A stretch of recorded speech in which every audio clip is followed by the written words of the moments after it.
എന്ത് കുരിശ് കിട്ടിയാലും ഇപ്പം നമുക്ക് ഒരു അതായത് നമ്മൾ ഇപ്പോൾ എന്ത് ഭക്ഷണം കഴിച്ചാലും പയർ കഴിച്ചെന്ന് വിചാരിച്ചോ, അപ്പം അതിൻ്റെ പ്രോട്ടീൻസ് എല്ലാം അതെല്ലാം ആമാശയത്തിൽ ചെന്നിട്ട് ഉടനെ അതിൻ്റെ ഡൈജഷൻ നടന്നതിന് ശേഷം അതിലുള്ള പ്രോട്ടീൻസ് എല്ലാം കോശം വലിച്ചെടുക്കും. എന്നിട്ട് ബാക്കിയുള്ളത് പുറത്തേക്ക് കളയും. ആ പ്രോട്ടീൻ ആവശ്യം നമ്മുടെ കോശങ്ങൾക്ക് ആവശ്യമുള്ളത് പയറിൽ നിന്ന്. ഇപ്പം ഞാനൊരു ദിവസം എന്നെ പഠിപ്പിച്ച എൻ്റെ കുറച്ച് ക്രൈസ്തവ കലകളുടെ സംഗീതങ്ങളൊക്കെ അതിൻ്റെ രാഗനിശ്ചയങ്ങളൊക്കെ ചെയ്തു തന്നത് ഒരു ലളിത ടീച്ചറാണ്, ഒരു ബ്രാഹ്മണ സ്ത്രീയാണ്. സംഗീത കോളേജിലെ പ്രിൻസിപ്പളായിരുന്നു. ഞാൻ അവരെ ചെന്ന് കാണാൻ അവരുടെ വീട്ടിൽ ഇടയ്ക്കൊക്കെ പോകും, ഇതുമായിട്ട് ഡിസ്കസ് ചെയ്യും. അവരെൻ്റെ നോട്ട് തരും, ഞാൻ സംശയം ചോദിക്കും, അങ്ങനെ പറയും. അങ്ങനെ വയ്ക്കുമ്പോൾ ഒരിക്കൽ അവരുടെ ഭർത്താവ് വന്നപ്പോൾ ഒരു അജാനും ബാഹു കിങ് ഗോങ്. ഞാനവിടെ ദൈവം ഇഡ്ഡലിക്കത്ത് നിന്ന് പറഞ്ഞിട്ട് ഇത്രയും വളരെ വന്നു. ഇഡ്ഡലിയും പച്ചക്കറിയല്ലേ, 2 പട്ടന്മാർ ഇവിടെ വരുമായിരുന്നു ധ്യാനത്തിന്. അപ്പോൾ ഒരു ദിവസം എനിക്ക് കൊണ്ടുവന്ന് ഒരു അച്ഛൻ നല്ല സാധനം കഴിക്കാൻ പറ്റുമെന്ന് പറഞ്ഞു. ഞാനൊക്കെ ഞാൻ പൊളിച്ചിട്ടും തീരണില്ല. ചേമ്പടി അവർ വർഷത്തെ വെളിഞ്ചേമ്പ് എടുത്തിട്ട് ഇവിടെ പ്രാർത്ഥിക്കാൻ വന്ന ഇപ്പോൾ ഉണ്ട് അവർ ചെറുത്തടുത്താർ. അവരെ പൊളിച്ചിട്ടും തീരണില്ല. ഞാനത് എനിക്കിങ്ങനെ ചേമ്പട ഉണ്ടാക്കുമെന്നറിയാം. ഇവർ ഇല കൊണ്ട് അട ഉണ്ടാക്കുമെന്നറിയാം. അത് വെളിഞ്ചേമ്പിൻ്റെ ചൊറിച്ചേമ്പില്ലേ, അത് വർഷകാലത്ത് നല്ല വർഷം വരുമ്പോൾ അവർ പറിച്ചെടുത്തിട്ട് ഒരു ചൊറിച്ചിൽ പോലും തോന്നത്തില്ല. അതിനകത്ത് കുറേ ഗുണങ്ങൾ നമ്മുടെ ശരീരത്തിന് പറ്റിയതുകൊണ്ട് കുറേ നമ്മുടെ ടോക്സിൻസിനെ ഈ സാധനം കളയും, നമ്മുടെ ശരീരത്തിലുള്ള കേടെല്ലാം കളയും. അതാണ് ഒരു വർഷത്തത് കഴിക്കണത്.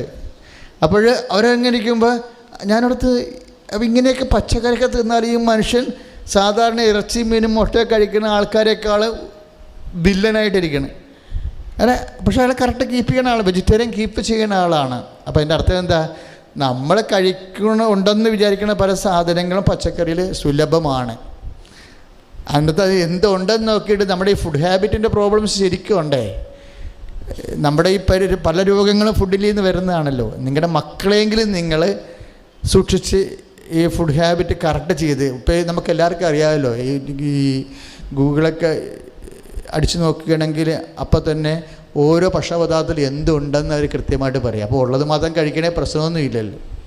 ഞാൻ ജസ്റ്റ് ശ്രദ്ധിക്കാൻ പറഞ്ഞതേ ഉള്ളൂ. കാര്യം ഒത്തിരി പ്രഷർ ഷുഗർ ഇങ്ങനെ വാർദ്ധക്യമായ 50 വയസ്സാകുമ്പോൾ തന്നെ ഉള്ള രോഗങ്ങളെല്ലാം ഇങ്ങോട്ട് വരികയല്ലേ. പിന്നെ ഇതിന് മരുന്ന് കഴിച്ചിട്ട് വേറെ രോഗങ്ങളുണ്ടാകുന്നു, പലതരത്തിലുള്ള വിഷമതലില്ല. അപ്പോൾ ആരോഗ്യത്തോടെ ജീവിക്കാൻ പുതിയ തലമുറയെ നമ്മളൊന്ന് ട്രെയിൻ ചെയ്യണം. ശ്രുതിക്കട്ടെ ഹല്ലേലൂയ, യേശുവേ സ്തോത്രം, ഹല്ലേലൂയ.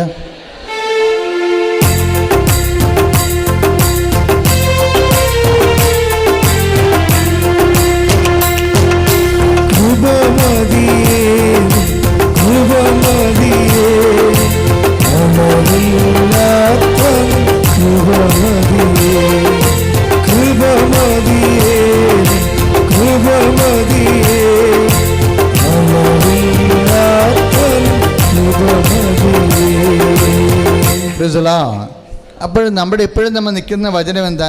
1:16 അവൻ്റെ യോഹന്നാൻ അല്ലേ. അവൻ്റെ നാമത്തിൽ വിശ്വസിക്കുന്നവർക്കെല്ലാം കൃപയ്ക്ക് മേൽ കൃപ ലഭിച്ചിരിക്കുന്നു. അപ്പം കൃപയെന്ന് പറയുന്നത് അടിസ്ഥാന കൃപ കൂദാശയിൽ നിന്ന് ലഭിക്കുന്നതാണെന്ന് അച്ഛൻ പറഞ്ഞു. മേൽകൃപ നമ്മൾ നൈപുണ്യം അനുസരിച്ചുകൊണ്ട് നമ്മൾ ആർജിക്കുന്നതാണ്.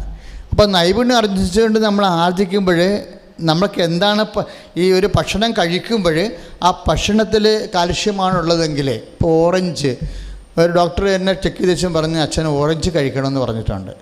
നമ്മൾ എന്തിനാണ് ഡോക്ടർ ഓറഞ്ച് കഴിക്കണത്? അതായത് കാൽഷ്യം കുറവാണെന്ന്. അപ്പോഴും ഞാൻ ഓർക്കുന്നത് ഈ ഓറഞ്ചിൽ കാൽഷ്യം ഉണ്ടാവും. നമുക്ക് കൊഴുവ, നന്ദൻ, അങ്ങനെ ചൂട, അങ്ങനെയുള്ള മത്സ്യങ്ങളിലാണ് കാൽഷ്യം ഉള്ളത് ഇല്ലേ. പക്ഷേ അതിലുള്ളതിനെ കൂടുതൽ കാൽഷ്യം ഓറഞ്ചിലുണ്ടെന്ന് പറയും. അപ്പോൾ ഓറഞ്ച് കഴിക്കണമെങ്കിൽ നമ്മുടെ എല്ലും പല്ലുമൊക്കെ ദ്രവിക്കാതെ മര്യാദയ്ക്ക് ഇരുന്നുള്ളൂ. പിന്നെ തൊലിയൊക്കെ മിനുങ്ങി വരും. തൊലി മിനുക്കണ സാധനം അതിനകത്തുണ്ട്. അപ്പോൾ അങ്ങനെ ഓരോ ഭക്ഷണപദാർത്ഥങ്ങളിൽ നമ്മൾ കഴിക്കുമ്പോൾ അതിൽ നമ്മുടെ ശരീരത്തിന് പറ്റിയത് നമ്മുടെ കോശങ്ങൾ ആഗീരണം ചെയ്തെടുക്കും. ഇതുപോലെ ഓരോ ഫുഡ് വേറെ ഇതുപോലെ ആധ്യാത്മിക മേഖലയിലും ഫുഡുണ്ട്. That is our subject. ആത്മീയ മേഖലയിലും ഫുഡുണ്ട്. കർത്താവ് അതിനെക്കുറിച്ച് പറഞ്ഞിട്ടുണ്ട്, ആധ്യാത്മിക മേഖല ഫുഡിനെ കുറിച്ച്. പണ്ട് ഈ സമരക്കാരിയുമായിട്ടിരുന്ന് ഡിസ്പ്യൂട്ട് ഉണ്ടാകുമല്ലോ. കിണറ്റിൻ്റെ കരയിലിരുന്ന് വെള്ളം ചോദിച്ചപ്പോൾ വെള്ളം ചോദിച്ചപ്പോഴും അവൾ ജാതി പറഞ്ഞിരിക്കണം. കർത്താവ് അവളോട് ചോദിച്ചില്ലേ, ഒരു ഗ്ലാസ് വെള്ളം കുടിക്കാൻ തരാൻ പരവേശമാണെന്ന് പറഞ്ഞ് പഴയ മലയാളത്തിൽ പറഞ്ഞു. അപ്പോഴും പറഞ്ഞ് നീ യഹൂദനാണ്, ഞാൻ സമരക്കാരിയാണ്, നമ്മ തമ്മിൽ ബന്ധമൊന്നുമില്ലെന്ന് പറഞ്ഞു. അപ്പോൾ ഇത്രയും ഒരു ഗ്ലാസ് വെള്ളം ചോദിച്ചാൽ ഇത്രയും വലിയ വർത്തമാനം പറഞ്ഞ കാര്യമില്ല. അപ്പോൾ അവളോട് സംസാരിക്കണ ഒരു കാര്യമില്ല. പക്ഷേ ഈശോയ്ക്ക് ഭയങ്കര ക്ഷമയാണ്. സംസാരിക്കാൻ പറ്റാത്തവരോട് നമ്മൾ സംസാരിക്കണമെന്നാണ് ഈശോ പറയണത്. അതാണ് ദൈവത്തിൻ്റെ സ്നേഹം. ഈ ധ്യാനം കഴിഞ്ഞ് കഴിയുമ്പോൾ മക്കളെ, നമുക്ക് അമ്പിനും ബില്ലും അടുക്കാൻ പറ്റത്തില്ല. കൈതമുള്ള പോലെ 3 സ്ഥലത്തും മുള്ളാണ്. ഈ ആളോട് എങ്ങനെ കൈകാര്യം ചെയ്യാനാണ്? അപ്പോൾ ഈശോ പറയുക, ഏത് സ്ഥലത്ത് 4 സ്ഥലത്തും മുള്ളാണെങ്കിലും you should interact in the name of Jesus Christ.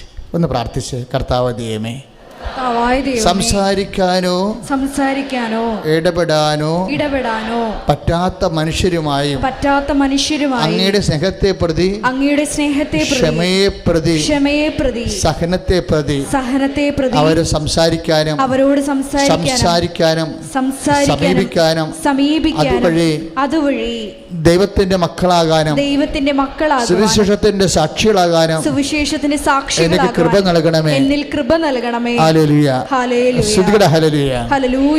അപ്പോഴേ ഇവരുമായിട്ട് ഇൻട്രാക്ഷൻ ചെയ്യുമ്പോഴേ ഈശോ ക്ഷമ കളയാതെ പറയും, സൗമ്യതയോടെ പറയും. ഈശോ വളരെ സൗമ്യതയാണ്. അതെന്താ സൗമ്യത എന്ന് പറയണത്? മോളെ, നിന്നോട് കുടിക്കാൻ ചോദിക്കണത് ആരാണെന്ന് നീ അറിയുകയും നീ അവനോട് ചോദിക്കുകയും അവൻ നിനക്ക് ജീവൻ്റെ ജലം നൽകി. എന്താ ഒരു സൗമ്യതയാണ് ഈശോ സംസാരിക്കുന്നത്. സൗമ്യത എന്ന് പറഞ്ഞാൽ എന്താ മക്കളെ? സൗമ്യത എന്ന് പറയുന്നത്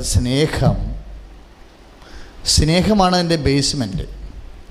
അതിൻ്റെ കൂടെ സ്നേഹത്തിൻ്റെ കൂടെ സഹനം കയറുമ്പോൾ ക്ഷമയുണ്ടാകും. ഈ സ്നേഹത്തിൻ്റെ കൂടെ സഹനം പ്ലസ് പ്രത്യാശ കയറുമ്പോഴാണ് സൗമ്യത ഉണ്ടാകുന്നത്. സൗമ്യത ഒരു കമ്പോണൻ്റാണ് ശരിക്കും. അതിൻ്റെ ബേസ്മെൻറ്റ് സ്നേഹമാണ്. ഇത് സഹനം കൂടി ആകുമ്പോൾ ക്ഷമയാകും. ക്ഷമയെന്ന് പറഞ്ഞൊരു റെഡിമെയ്ഡ് സാധനം ഇല്ല. അതിന് പകരം സ്നേഹം പ്ലസ് സഹനമാണ് ക്ഷമ.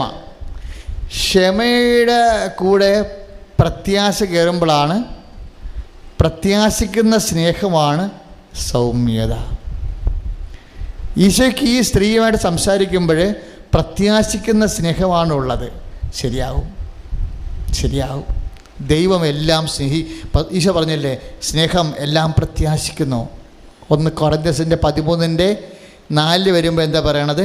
സ്നേഹമെല്ലാം പ്രത്യാശിക്കുന്നു.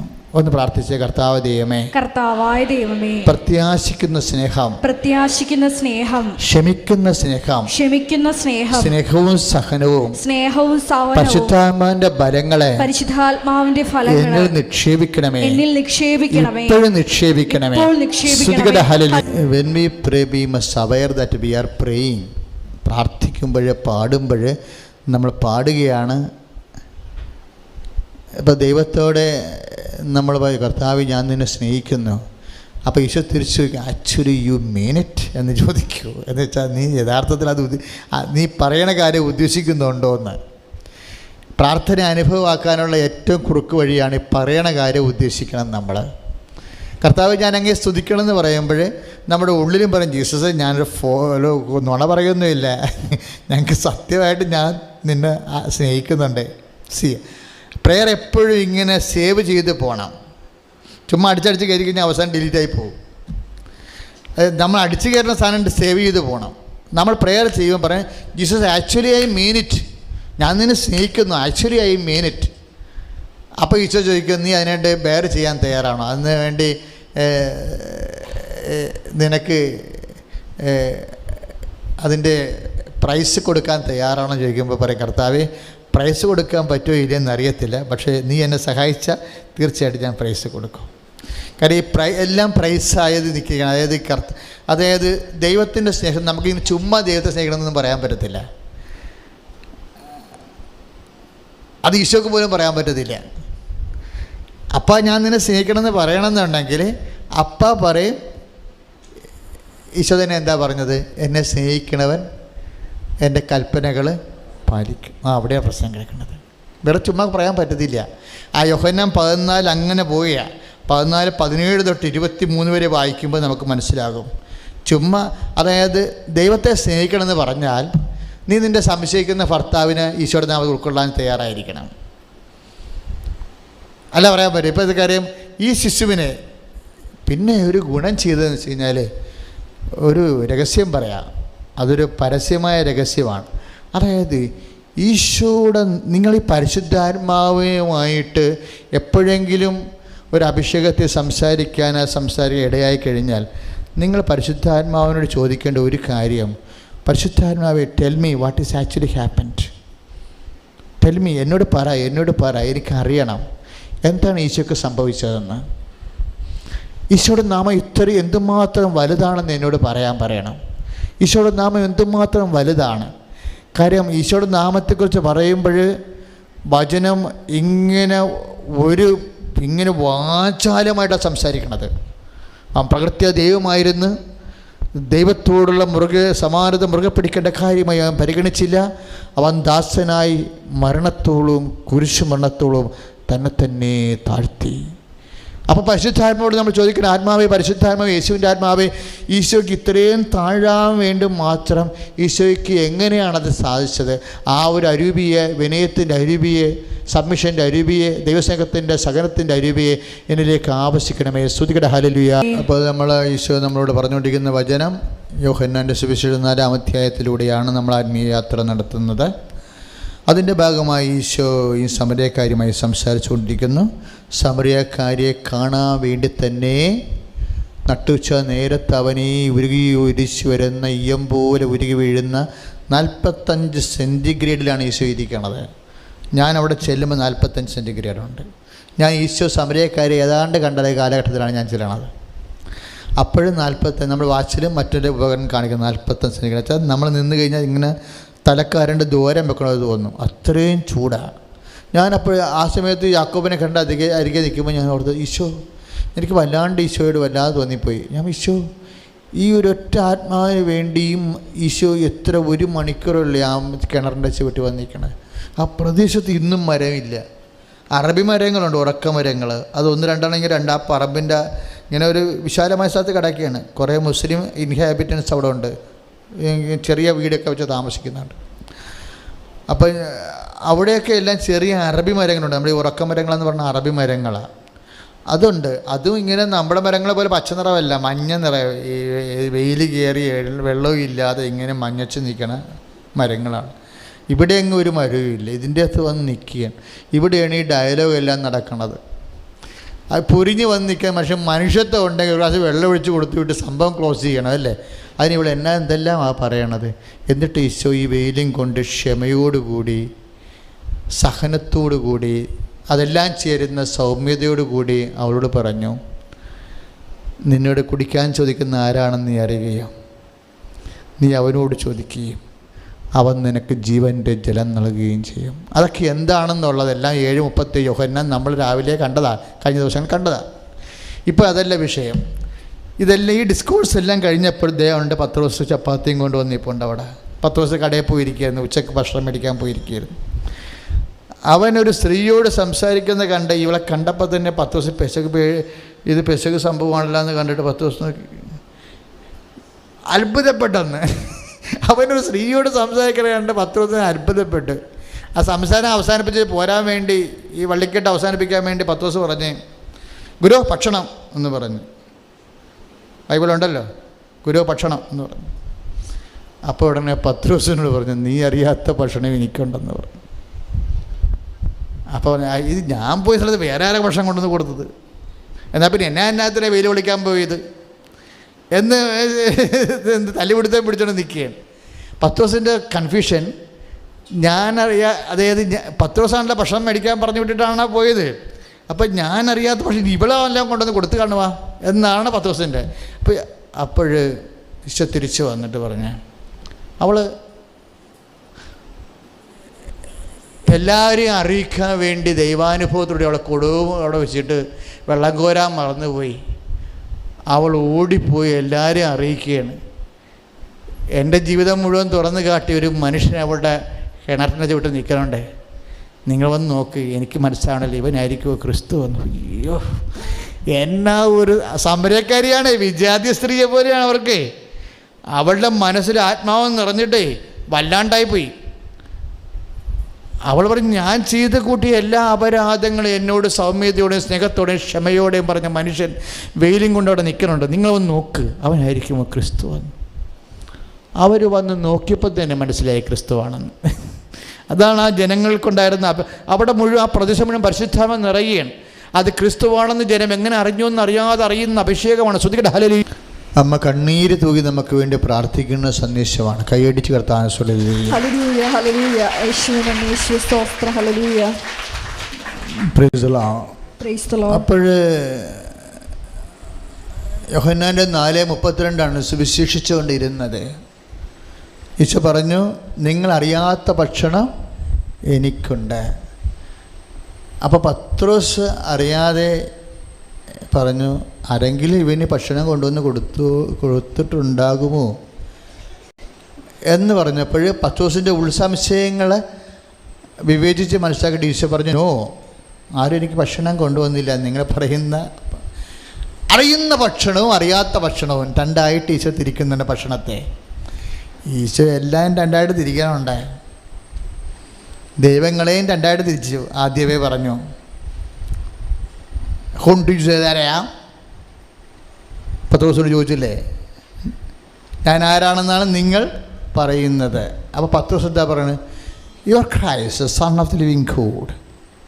നീ ക്രിസ്തുവാണ്. ഒരു വാക്ക് കൂട്ടിച്ചേർത്ത്, ലിവിങ് ഗോഡാണ്. ഇതെവിടെ പറയണത്? ബെത്സയിദയിൽ വെച്ച് പറയണതാ.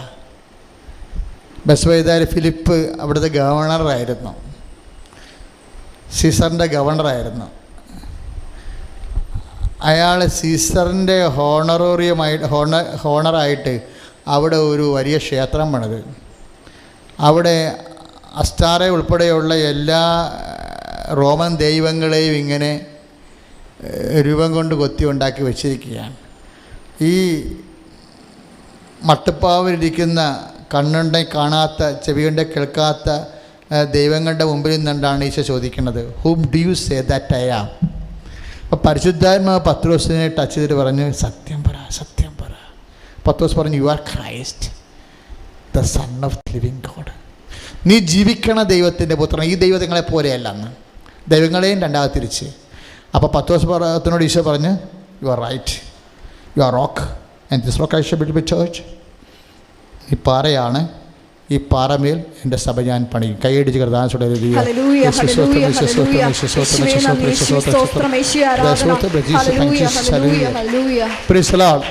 അതുപോലെയാണ് ഈശോ പറയണത്, എൻ്റെ പിതാവിൻ്റെ ഇഷ്ടം നിറവേറ്റുകയാണ് എൻ്റെ ആഹാരമെന്ന്. അതാണ് സാധനം. പിന്നെ അവരെ കണ്ടില്ലേ? അതായത് നിങ്ങൾ അറിയാത്ത ഭക്ഷണം എനിക്കുണ്ടെന്ന് പറഞ്ഞപ്പോൾ പത്രോസ് ചോദിച്ചു, 4:32 ആരെങ്കിലും ഇവന് കൊണ്ടുവന്ന് ഭക്ഷണം കൊടുത്തുണ്ടാവും. അപ്പോൾ ഈശോ തെളിച്ച് പറഞ്ഞു, എന്താ ഭക്ഷണം? എൻ്റെ പിതാവിൻ്റെ ഇഷ്ടം നിറവേറ്റുകയാണ് എൻ്റെ ഭക്ഷണമെന്ന്. ആത്മീയ ആഹാരം വന്നില്ലേ? ഇപ്പോൾ ഒരു ഭക്ഷണം വന്ന് കണ്ടില്ലേ? അച്ഛൻ മുമ്പ് എന്താ പറഞ്ഞത്? ഇഡ്ഡലി, വെളിഞ്ചേമ്പല, പയർ, ഇതൊക്കെ നമ്മൾ കഴിക്കുമ്പോൾ അതിൻ്റെ അകത്തുള്ള പ്രോട്ടീനും കാൽഷ്യം എല്ലാം, ഓറഞ്ച് ഉൾപ്പെടെയുള്ള കാൽഷ്യം എല്ലാം കോശം എടുത്തിട്ട് എല്ലിന് എല്ല് കൊടുക്കും, ഞരമ്പിൻ്റെ കൊടുക്കും, കണ്ണിന് കൊടുക്കും. ഇങ്ങനെ കൊടുത്തിട്ട് അതാത് കോശങ്ങളെല്ലാം വ്യത്യസ്തങ്ങളായ മിനറൽസ് കൊണ്ടാണ് വളരുകയും മെയിൻറ്റെയിൻ ചെയ്യാൻ പോകേണ്ടത്. അതുകൊണ്ട് നമ്മൾ ഭക്ഷണം കഴിക്കുമ്പോൾ സമീകൃത ആഹാരം എന്ന് പറയത്തില്ലേ? സമീകൃത ആഹാരം എന്ന് വെച്ച് കഴിഞ്ഞാൽ ഓരോ തലച്ചോറിൻ്റെ കോശങ്ങൾക്കുൾപ്പെടെ, നഖത്തിൻ്റെ കോശങ്ങൾക്കുൾപ്പെടെ ഉള്ളത് ഭക്ഷണത്തിൽ നിന്ന് നമുക്ക് ആർജിച്ചെടുക്കണം. ഈ കഴിക്കുന്ന ഭക്ഷണത്തിൽ നിന്നാണ് ഈ ഡൈജഷൻ വഴിയിട്ട് അതിൽ നിന്ന് മിനറൽസ് ഡിറ്റക്റ്റ് ചെയ്ത് കോശങ്ങൾ അബ്സോർബ് ചെയ്ത് രക്തത്തിൽ നിന്ന് എടുക്കുന്നത്. അതുകൊണ്ട് രക്തം നോക്കിക്കഴിഞ്ഞാൽ എല്ലാം നോക്കാൻ പറ്റുമെന്ന് പറഞ്ഞതിൻ്റെ കാര്യം അതാ. രക്തം നോക്കിയാൽ നമുക്ക് എല്ലാം നോക്കാൻ പറ്റും. അപ്പം അതുകൊണ്ട് അതുപോലെ തന്നെ ആത്മാവിന് അബ്സോർപ്ഷൻ ഉണ്ടെന്നാണ് ഇപ്പോൾ പറയുന്നത്. ആത്മാവ് എങ്ങനെ വളരണത്? പുണ്യതയാലാണ് ആത്മാവ് വളരണത്, അല്ലേ? നമ്മുടെ ബോഡി മസിലായിട്ട് വളർന്നു വരണം പോലുള്ള ആത്മാവിൻ്റെ മസിലെന്ന് പറഞ്ഞാൽ എന്താ? ബലമെന്ന് പറഞ്ഞാൽ എന്താ? പുണ്യതയാണ്. പുണ്യത എന്ന് പറയുന്നത് വരപ്രസാദമാണ്, അല്ലേ? ഈ വരപ്രസാദം ദൈവിക ആഹാരത്തിന് വരപ്രസാദം ആർജിച്ചെടുക്കണം. അച്ഛൻ പറഞ്ഞാൽ മനസ്സിലാകുന്നുണ്ടോ? 32 കൊല്ലം അച്ഛനായി, ഒരു 2-3 കോടി ആൾക്കാരോട് ധ്യാനിപ്പിച്ചിട്ട് ഇപ്പോഴും ഈശോ പുതിയ കാര്യം പറഞ്ഞുകൊണ്ടിരിക്കുക. ഞാനും ഒരു പഠിച്ചുകൊണ്ടിരിക്കുന്ന ഈ സാധനം. ഇപ്പോൾ എന്താ പറയണത്? ആത്മീയ ആഹാരമുണ്ട്. അതെന്താണ്? 4:32 അനുസരിച്ചുകൊണ്ട് ആത്മീയ ആഹാരമുണ്ട്. അതെന്താണ്? എൻ്റെ പിതാവ് നൽകുന്ന ആഹാരം. അതെന്താണ്? പിതാവിൻ്റെ ഇഷ്ടം നിറവേറ്റുകയാണ് എൻ്റെ ആഹാരം. ഒരു വിഷയം, ഇപ്പം നിനക്ക് മക്കളില്ല എന്ന് വിചാരിച്ചോ. ഇന്നാളൊരു ചേട്ടത്തി എന്നോട്, അവർക്ക് പല്ലിങ്ങനെ ഇളകി. അപ്പോൾ ഞാൻ പല്ലിന് ഇളക്കമായല്ലേ, അപ്പോൾ എനിക്ക് കുറച്ച് ഉത്തരവാദിത്തപ്പെട്ട അമ്മച്ചിയാണ്. കാര്യം കുറേ സ്ഥലം കൃപാസനത്ത് തന്നിട്ട് ആ സ്ഥലം ഞാൻ കൊണ്ടുപോയി രൂപതൊക്കെ കൊടുത്തതാണ്. പക്ഷേ ഞാൻ അവിടെ പോയി പ്രാർത്ഥിച്ചാണ് ഞാൻ തന്നെയാണ്. അപ്പോൾ എന്നോട് പറഞ്ഞ് 2 ആഴ്ച പല്ലുവേദനയായിരുന്നു. പിന്നെ ഒരു വാക്ക് പറഞ്ഞപ്പോൾ എനിക്ക് ഭയങ്കര ഒരു നിരാശ തോന്നി. അപ്പോൾ എനിക്കൊരു മകനുണ്ടായിരുന്നെങ്കിൽ എന്നെ നോക്കത്തില്ലായിരുന്നു എന്ന്. എന്താ നോക്കത്തില്ല? അവരുടെ കൂടെ താമസിക്കാൻ ആരും ഇല്ല, ഒറ്റയ്ക്ക് താമസിക്കണത്. അപ്പോൾ അവർക്കിപ്പോൾ 76 വയസ്സുണ്ട്. അവരുടെ ഭർത്താവ് മരിച്ചിട്ട് ഏതാണ്ട് 10-13 കൊല്ലമായി. 13 കൊല്ലമായി കല്യാണത്തിൽ അവർക്ക് മക്കളില്ലായിരുന്നു. മക്കളില്ലാതെ ആണ് ഭർത്താവ് മരിച്ചത്. ഇപ്പോഴവർ ഒറ്റയ്ക്ക് ജീവിക്കുകയാണ്. ഇപ്പോഴും ഭർത്താവ് ഇല്ലെങ്കിലും ഇല്ലാത്ത മക്കളുണ്ടായിരുന്നെങ്കിൽ എന്ന് ചിന്തിക്കുമ്പോൾ വരുന്ന പ്രശ്നം എന്താണെന്നറിയാവോ? അത്രയും വില്ല് ഓഫ് ഗോഡ് അവർ ആ ആഹാരം അവർ കഴിച്ചില്ല. ആഹാരം കഴിക്കണമെന്നുണ്ടെങ്കിൽ അപ്പോൾ വില്ല് ഓഫ് ഗോഡല്ലേ, അത് വില്ല് ഓഫ് ഗോഡായിട്ട് എടുത്തിട്ട്, ദൈവഹിതമായിട്ട് എടുത്തിട്ട് അത് ദൈവ ഇഷ്ടപ്രകാരം സമർപ്പിക്കേണ്ടതാണ് ആ വിഷയം. കാര്യം അവർക്കിപ്പോൾ വയസ്സ് 76 ആയി. 76-ാമത്തെ വയസ്സിലും പിതാവ് നൽകിയ ആഹാരം കഴിക്കാതെ വെച്ച് തണുപ്പിച്ചുകൊണ്ടിരിക്കുക. അത് ഈശോയെ മാറ്റിക്കൊണ്ടിരിക്കുക. കാരണം കഴിക്കാനുള്ള വിശപ്പ് ഇവർക്കില്ല. ഭക്ഷണം ഉണ്ടായിട്ട് കാര്യമില്ല, ആപ്പിറ്റൈറ്റ് ഉണ്ടാകണ്ടേ. ഈ വിശപ്പെന്ന് പറയുന്നത് വിശ്വാസത്തിൻ്റെ വിശപ്പാണ്, പ്രത്യാശയുടെ വിശപ്പാണ്, ദൈവസ്നേഹത്തിൻ്റെ വിശപ്പാണ്. ആപ്പിറ്റൈറ്റ് ഉണ്ടാകണം. നമ്മൾ ഈ ജീവൻ ടോൺ എന്നൊക്കെ പറഞ്ഞ് കുറേ സാധനം കഴിക്കണില്ലേ ആൾക്കാർ? എന്താ സാധനം അതിൻ്റെ അത് ഒന്നുമില്ല. കാട്ടുചേനയാണ് ഉരുക്കി തന്നിരിക്കുന്നത്. കാട്ടുചേന വെറുതെ കടിച്ചു തന്നു കഴിഞ്ഞാൽ മനുഷ്യൻ നമുക്ക് പിടിച്ച് തിന്നും വിശപ്പ് കൊണ്ട്. കാട്ടുചേന വെറുതെ തിന്നു കഴിഞ്ഞാൽ തന്നെ പുഴുക്ക് തിന്നാൽ നമുക്ക് ആൾക്കാരെ പിടിച്ചു തിന്നും നമ്മൾ വിശപ്പ് കൊണ്ട്. വിശപ്പ് കൂട്ടിയെടുക്കുക. അപ്പം ആ നാട്ടുകാർ വിശപ്പ് കൂട്ടിക്കഴിഞ്ഞാൽ പിന്നെ ഉള്ള ഭക്ഷണമെല്ലാം ഭക്ഷണം കഴിച്ചോളൂല്ല, തന്നെ നന്നായിക്കൊള്ളൂല്ല, കുഴപ്പമൊന്നുമില്ലല്ല. വിശപ്പ് അതുകൊണ്ട് ആപ്പിറ്റൈറ്റ് കൂട്ടണം. ഒരു ഭക്ഷണം കഴിക്കാതിരിക്കുമ്പോൾ ആ ഭക്ഷണത്തിന് കറസ്പോണ്ടിങ് അത് കഴിക്കാതിരിക്കാൻ കാര്യം മടുപ്പായിട്ടല്ലേ. അതിന് ആപ്പിറ്റൈറ്റ് ഉണ്ടെങ്കിൽ നമ്മൾ കഴിക്കത്തുള്ളൂ. വിശപ്പുണ്ടെങ്കിൽ നമ്മൾ എന്ത് നമ്മളെ തിരിഞ്ഞ് കടിക്കാത്ത എല്ലാത്തിനും കഴിക്കും നമ്മൾ, ഇല്ലേ? വിശപ്പില്ല. അപ്പോൾ വിശപ്പെന്ന് പറയണത് ആപ്പിറ്റൈറ്റ്, ആത്മാവിൻ്റെ വിശപ്പെന്ന് പറയണത് വിശ്വാസം, പ്രത്യാശ, സ്നേഹമാണ്. എൻ്റെ മക്കൾ ഇത് രണ്ടും ഇവിടുന്ന് കിട്ടും ഈ കൃപാഭിഷേകത്തിൽ. കാര്യം 70 ഒരു പോലീസുകാരത്തി എൻ്റെ അടുത്ത് വന്ന് ഒരു മകനെയും കൊണ്ട് വന്ന്, മകനെ പുറത്ത് നിർത്തിച്ചും പറഞ്ഞ് എൻ്റെ അടുത്ത് വന്ന് ധ്യാൻ നിൽക്കണമില്ലേ. അപ്പോൾ ഞാനോടത്ത് വല്ല പ്രതിയുമായിരിക്കുമെന്ന്. മകനെ കൊണ്ട് വന്നിരിക്കുക എന്നോട്, അവനെ പുറത്തെടുത്ത് എൻ്റെ അകത്ത് കയറി ധ്യാൻ നിൽക്കണവനില്ലേ. അപ്പോൾ ഞാനടുത്ത് വല്ല പ്രതിനെയും പിടിച്ചോണ്ട് വല്ല പോക്കറ്റ് അടിക്കാറാണ്. അപ്പം ഞാൻ എന്താണ്, എൻ്റെ മകനാണ്, അവനൊന്ന് ചാകാൻ പ്രാർത്ഥിക്കുക. ചില മടുത്തവനെ കൊണ്ടേ, അവനെക്കൊണ്ട് മടുത്ത്, അവൻ കാണിക്കാത്ത കോപ്പറേറ്റ് തരങ്ങളൊന്നുമില്ല. എപ്പോഴും ഇവർ നല്ല സ്മാർട്ട് പോലീസ് കരുതിയാണ്, പക്ഷേ എപ്പോഴും ഇവനെ പ്രതി ഇവർക്ക് പോലീസുകാരൻ കയറാനാണ് നേരമുള്ളത്. അതാണ് അവർ പറഞ്ഞത്, അവർക്ക് മടുത്ത്. അങ്ങനെ ഒരു മകനെയാണ് ഇവർക്ക് കിട്ടിയിരുന്നെങ്കിൽ, ദൈവം തരണത് എന്താണ് അത് അക്സെപ്റ്റ് ചെയ്യാനുള്ള ആപ്പിറ്റൈറ്റിനാണ് വിശ്വാസം എന്ന് പറയുന്നത്. അത് ദൈവിക ഭക്ഷണമാണ്, ദൈവിക ഭക്ഷണം. എൻ്റെ മക്കൾ, നമുക്ക് എന്ത് സംഭവിച്ചിരിക്കണം എന്നല്ല, സംഭവിച്ച വിഷയങ്ങൾ സന്തോഷത്തോടെ സ്വീകരിക്കാനുള്ള സാധ്യതയുണ്ട്. ഈ സാധ്യതയാണ് നിങ്ങളിവിടെ അപ്ഗ്രേഡ് ചെയ്യേണ്ടത്. കാര്യം എന്താണ്? എൻ്റെ പിതാവ് നൽകിയിട്ടുള്ള, എൻ്റെ പിതാവിൻ്റെ ഇഷ്ടം നിറവേറ്റുകയാണ് എൻ്റെ ആഹാരം, അല്ലേ? ഈ പിതാവിൻ്റെ ഇഷ്ടം അത് ഇത്തിരി കട്ടിയും കയ്പും ഉള്ളതാണെങ്കിലും അത് ഏറ്റെടുക്കാൻ വേണ്ടി ഈശോ ആദ്യം മുതലേ ജ്ഞാനസ്ഥാനപ്പെട്ടപ്പോൾ തന്നെ, ഇതിപ്പോൾ നമ്മൾ ജ്ഞാനസ്ഥാനപ്പെട്ട് ഈശോ ജ്ഞാനസ്ഥാനപ്പെട്ടില്ലേ, ജ്ഞാനസ്ഥാനപ്പെടുമ്പോൾ തന്നെ ഓർക്കുക പിതാവിൻ്റെ ഇഷ്ടം നിറവേറ്റാനുള്ള ജ്ഞാനസ്ഥാനം എടുത്തിരിക്കണമെന്ന്. നമ്മുടെ അടുത്ത് ജ്ഞാനസ്ഥാനമില്ലേ, അത് ഗംഭീര സംഭവമാണ്. ദൈവരാജ്യത്തിലേക്കുള്ള എൻട്രിയാണ് ആ സംഭവം. ആ കാർഡ് കാണിച്ചാൽ നമുക്ക് ദൈവരാജ്യത്തിൽ കയറാൻ പറ്റും. പക്ഷേ എവിടെ ഇരിക്കണമെന്നുള്ളത് വേറെ വിഷയമാണ്. നമ്മളെ പറ്റിച്ചിരിക്കുന്ന 2 കള്ളന്മാർ സുവിശേഷത്തിലുണ്ട്. ഒന്ന്, ആ കർത്താവിൻ്റെ വലതുവശത്ത് കിടന്ന കള്ളനില്ലേ, അയാൾ ഇപ്പോഴും കള്ളൻ തന്നെയാണ് വാസ്തവത്തിൽ. എന്താ കാര്യം? ജീവിതത്തിൽ എല്ലാ തെമ്മാടിത്തരും തോന്നിവാസവും കഴിഞ്ഞിട്ട് അവസാനം എന്ന് പറഞ്ഞ് 2-3 കരഞ്ഞപ്പോൾ സംഭവം സ്വർഗരാജ്യം അടിച്ചു മാറ്റിയ ആൾ. അപ്പോൾ നമ്മൾ ഓർക്കുന്നത് നമ്മളും ഇതുപോലെ മതിയല്ല. വല്ല പെണ്ണും പിടിച്ച് രജിസ്റ്റർ മാരേജ് നടത്തി വേറെയും കെട്ടി കല്യാണരാമനായിട്ട് നടന്ന്, അല്ലെങ്കിൽ കുഞ്ഞുങ്ങളെ അബോർട്ട് ചെയ്ത് കൊന്ന് കൊലയാളി പെണ്ണായിട്ട് നടന്ന്, ഇങ്ങനെ നടന്ന് വെച്ചാൽ അവസാനം എന്ന് പറഞ്ഞാൽ അച്ഛനെ പിടിച്ച് കൊമ്പസാരിച്ച് കഴിയുമ്പോൾ എല്ലാം ഓക്കെയാണ്. എല്ലാം ഓക്കെ ആകത്തില്ല. നിങ്ങളും ചെയ്തിട്ടുണ്ടെങ്കിൽ കേട്ടോ, ഇനി സമയമുണ്ട്, പേക്ഷിക്കണ്ട. ഈ ധ്യാനം കൂടുമ്പോൾ നിങ്ങൾ പുണ്യപ്പെടുന്നു വയ്ക്കോ. മനുഷ്യൻ്റെ ജീവിതത്തിൽ അബദ്ധങ്ങൾ സംഭവിക്കുക, ഞാൻ അതിനൊന്നും കുറ്റം പറഞ്ഞിട്ടില്ല കേട്ടോ. പക്ഷേ ഇതിൻ്റെ അത് ഗ്രഡേഷൻ അറിയണം. ഇയാളുടെ ഈശോ എന്നാ പറഞ്ഞത്? 22-29 ഈ കള്ളനോട് എന്താ പറഞ്ഞത്? ഇന്ന് നീ എൻ്റെ കൂടെ പർദീസയിലായിരിക്കും. അത് ബാൽക്കണിയിലാണ് തറക്കണമെന്ന് പറഞ്ഞിട്ടില്ലല്ലോ. അവിടെയാണ് കുഴപ്പം വന്നിരിക്കണത്. ഇയാളോട് പറഞ്ഞിരിക്കണത് എന്താ? നീ ഇപ്പോൾ 22-29 മത്തായിയുടെ സുവിശേഷം അല്ലേ എന്താ പറഞ്ഞിരിക്കണത്? നീ ഇന്ന് എൻ്റെ കൂടെ, ലൂക്കായുടെ സുവിശേഷം 22-29, നീ ഇന്ന് എൻ്റെ കൂടെ പർദീസയിലായിരിക്കും. അപ്പോൾ ഈ നല്ല കള്ളൻ ചെയ്ത് ഈ കുരിശിൻ്റെ വഴിയിൽ അച്ഛന്മാർ മുഴുവൻ പ്രസംഗിച്ചപ്പോൾ എന്ത് പറ്റി? ഇപ്പം എന്നാ പറ്റിയിരിക്കണത്? കള്ളൻ ചെയ്യുന്നവനും കളിക്കൂലി വാങ്ങിക്കുന്നവനും കൈക്കൂലി കൊടുക്കണവനും കള്ളനോട്ട് അടിക്കണവനും നോട്ട് ഇരട്ടിപ്പിക്കണവനും എല്ലാം പറഞ്ഞാൽ എന്താണ്? അവസാനം ഒരു പള്ളി പണിതാൽ മതി, അല്ലെങ്കിൽ സക്കാരി വാങ്ങിച്ച് സക്കാരി മേടിച്ച് പള്ളിക്ക് കൊടുത്താൽ മതി, അല്ലെങ്കിൽ അച്ഛനെ വിളിച്ചൊന്ന് കുമ്പസാരിപ്പിച്ചാൽ മതി. നമ്മുടെ കാര്യം എടാ, ഈ ഭൂമിയിൽ എല്ലാ തരികടയും കാണിക്കുകയാണ്, അവിടെയും തരികട കാണിക്കും. എന്നിട്ട് അവസാനം അപ്പോൾ എല്ലാം വിചാരിക്കണം ഇപ്പം ഏത് ബാറ് നടത്താം. ഇപ്പോൾ ബാറ് നടക്കുന്നതിൻ്റെ കേസ് വന്നപ്പോൾ ഈ ആരാണ് ആദ്യം മാണിസാറൊക്കെ പണി മേടിച്ചത്? എന്താണ് കാര്യം എന്നറിയാവാ?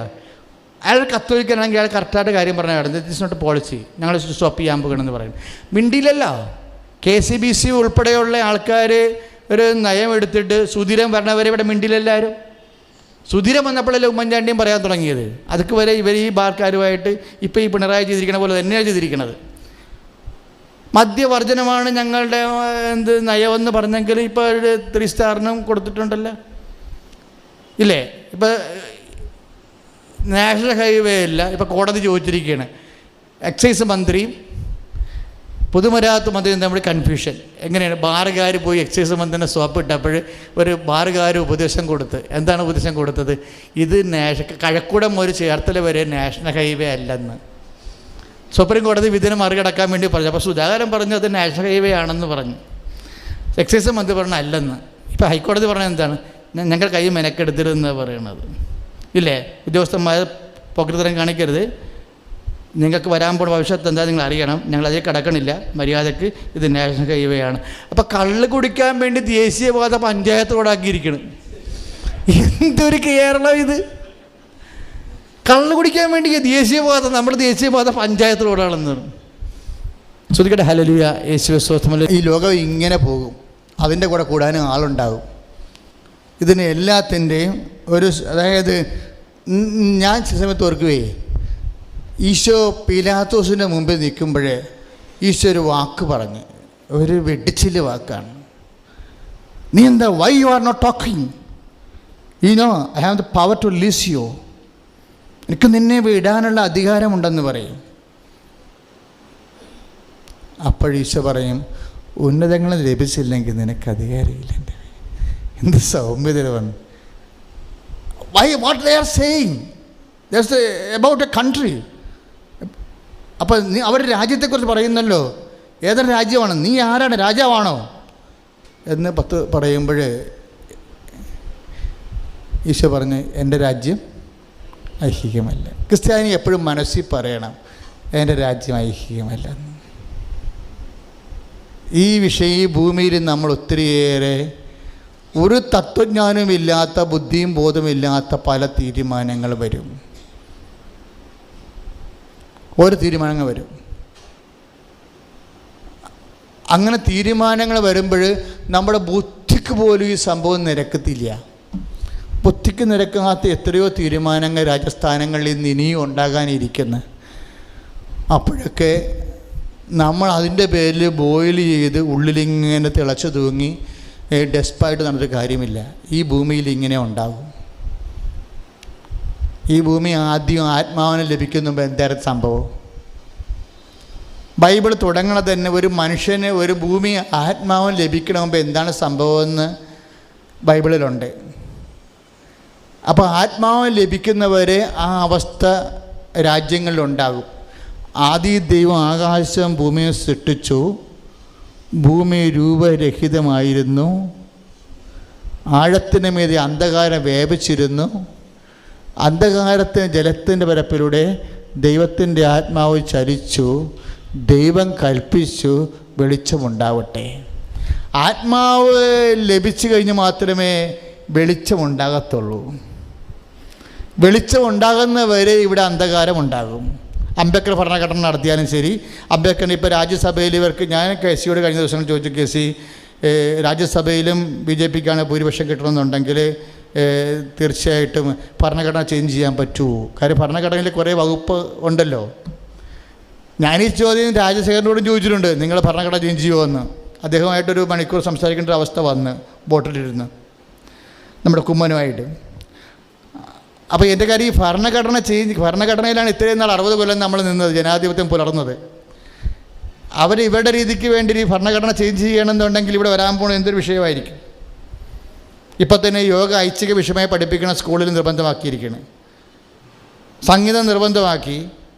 അങ്ങനെ ഉണ്ടാകുന്ന ഇന്ത്യൻ ട്രഡീഷൻസ് എല്ലാം നിർബന്ധമാകുമ്പോൾ ചില കാര്യങ്ങൾ നമ്മൾ അക്സെപ്റ്റ് ചെയ്യേണ്ടി വരുമ്പോൾ അതിൻ്റെ കൂടെ ഉണ്ടാകുന്ന ഒരു മതപ്രചരണം കൂടി ഉണ്ടാകും. അങ്ങനെയല്ലേ യേശുദാസൊക്കെ പെട്ടുപോയത്. യേശുദാസ് സംഗീതം പഠിക്കാൻ പോയല്ലേ, ഭജന നടത്തി അവസാനം ആ രീതിയിലായിപ്പോയില്ലേ. ഇപ്പം നാളെ കാലങ്ങളിൽ നമ്മുടെ വിദ്യാഭ്യാസത്തിൻ്റെ കുഴപ്പങ്ങൾ വരുമ്പോൾ ഇതുപോലെ ഉണ്ടാകുമ്പോൾ അറിഞ്ഞോ അറിയാതെയോ എന്താ പ്രശ്നം വെച്ചാൽ ഒന്നുമില്ലെങ്കിൽ നിങ്ങൾ വിചാരിക്കും അതും ശരി ഇതും ശരി എന്ന് പറയും. അച്ഛന്മാർ തന്നെ കൃത്യമായിട്ട് ഉപദേശം കൊടുക്കാത്ത അച്ഛന്മാരോടല്ല ഇപ്പോഴും. കൃത്യമായിട്ട് ആൾക്കാർ ആത്മാവിനെക്കുറിച്ച് കൃത്യമായിട്ട് മനസ്സിലാക്കി വിവേചിച്ച് മനസ്സിലാക്കിയിട്ട് കൃത്യമായ കാര്യങ്ങൾ പഠിപ്പിക്കാത്ത അച്ഛന്മാരുണ്ട്. അവർ ചെയ്യണത് ശരിയാണെന്നൊരു ബോധ്യത്തിലാണ് അവർ ചെയ്യണത്. പക്ഷെ ശരിയല്ല.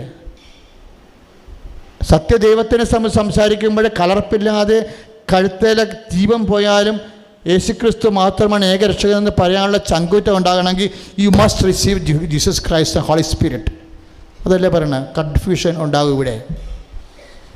നിങ്ങൾക്ക് അത് ആവശ്യമില്ലാത്ത ഒരു എനിക്കാണെങ്കിൽ ഒത്തിരിയേറെ ഫ്രണ്ട്സും സഹപ്രവർത്തകരും ഒക്കെ ഉണ്ട്. പക്ഷേ നമുക്കും ഉണ്ടാകണം. നമ്മൾ ഈ ഭൂമി മതേതര രാജ്യത്ത് ജീവിക്കുമ്പോൾ ക്രിസ്ത്യാനി സ്നേഹത്തിൻ്റെ വക്താവാണ്. അതുകൊണ്ട് എല്ലാവരെയും ഉൾക്കൊള്ളും നമ്മൾ. അതുകൊണ്ടല്ലേ സൗദി അറേബ്യയിലൊക്കെ 3743 ഹട്ട്സുകൾ ഒഴിഞ്ഞു കിടപ്പുണ്ട് സൗദി അറേബ്യയിൽ. 3836 ഒരു നമ്പർ ഉണ്ടായിരുന്നു. അത്രയും വീടുകൾ ഒഴിഞ്ഞു കിടക്കുകയാണ്. ആർക്ക് വേണ്ടി? ഈ ഹജ്ജിന് തീർത്ഥാടകരെ പുനരുദ്ധരിപ്പിക്കാൻ വേണ്ടി അതിൻ്റെ 3 ഇരട്ടി സാധനങ്ങൾ പണിതിട്ടിട്ടുണ്ട്. ഈ സിറിയയിൽ നിന്ന് അഭയാർത്ഥികളെ സ്വീകരിക്കാൻ സൗദി തയ്യാറാണോ? അപ്പോഴും മാർപ്പാപ്പ പറഞ്ഞല്ല നിങ്ങൾ ഇങ്ങോട്ട് പോര്, ഇറ്റലി ഒരു ഭവനം നിങ്ങൾക്ക് തരുമെന്ന്. നമ്മളെ സംബന്ധിച്ച് നമുക്കൊരു നിലപാടുണ്ട്. അവനവൻ്റെ വർഗത്തെയും അവൻ്റെ ജാതിയും അവൻ്റെ വിശ്വാസത്തെയും സംരക്ഷിക്കാൻ പ്രായോഗികമായിട്ട് തയ്യാറല്ല. അപ്പോഴും ക്രിസ്ത്യാനി തയ്യാറാണ്. അവർ ഉൾക്കൊള്ളാൻ പറ്റും. യൂറോപ്പിൻ്റെ ഓരോ ഭവനങ്ങളിലും അവർ അഭയാർത്ഥികൾ ഉൾക്കൊള്ളാൻ പറഞ്ഞിരിക്കണേല്ലേ. അതല്ലേ ട്രംപുമായിട്ടുണ്ടായിരുന്ന ഒരു വിവാദം ഉണ്ടായിരിക്കുന്നത്. ട്രംപ് ഉടനെ ഇലക്ഷൻ ചോദിച്ചല്ലോ, ഇത്രയും സാധനം ഒഴിഞ്ഞു കിടക്കുന്നുണ്ടല്ലോ, അത് തുറക്കട്ടെ, അതിൽ നിന്ന് നിങ്ങൾ തുറക്കാം. അത് ട്രംപിൻ്റെ നിലപാട്. അപ്പോൾ ട്രംപിൻ്റെ നിലപാട് ക്രിസ്ത്യമല്ലെന്ന് അത് മാർപ്പാപ്പ പറഞ്ഞിരിക്കുന്നത്. നിലപാട് ലോകായികമായിട്ട് ശരിയാകാം, പക്ഷെ അത് ക്രിസ്ത്യമല്ല. ക്രിസ്ത്യൻ നിലപാടെന്ന് പറഞ്ഞാൽ എന്താണ്?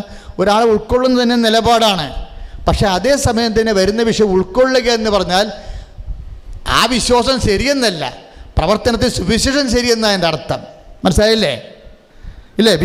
ആ വിശ്വാസം ശരിയെന്നല്ല എൻ്റെ അർത്ഥം.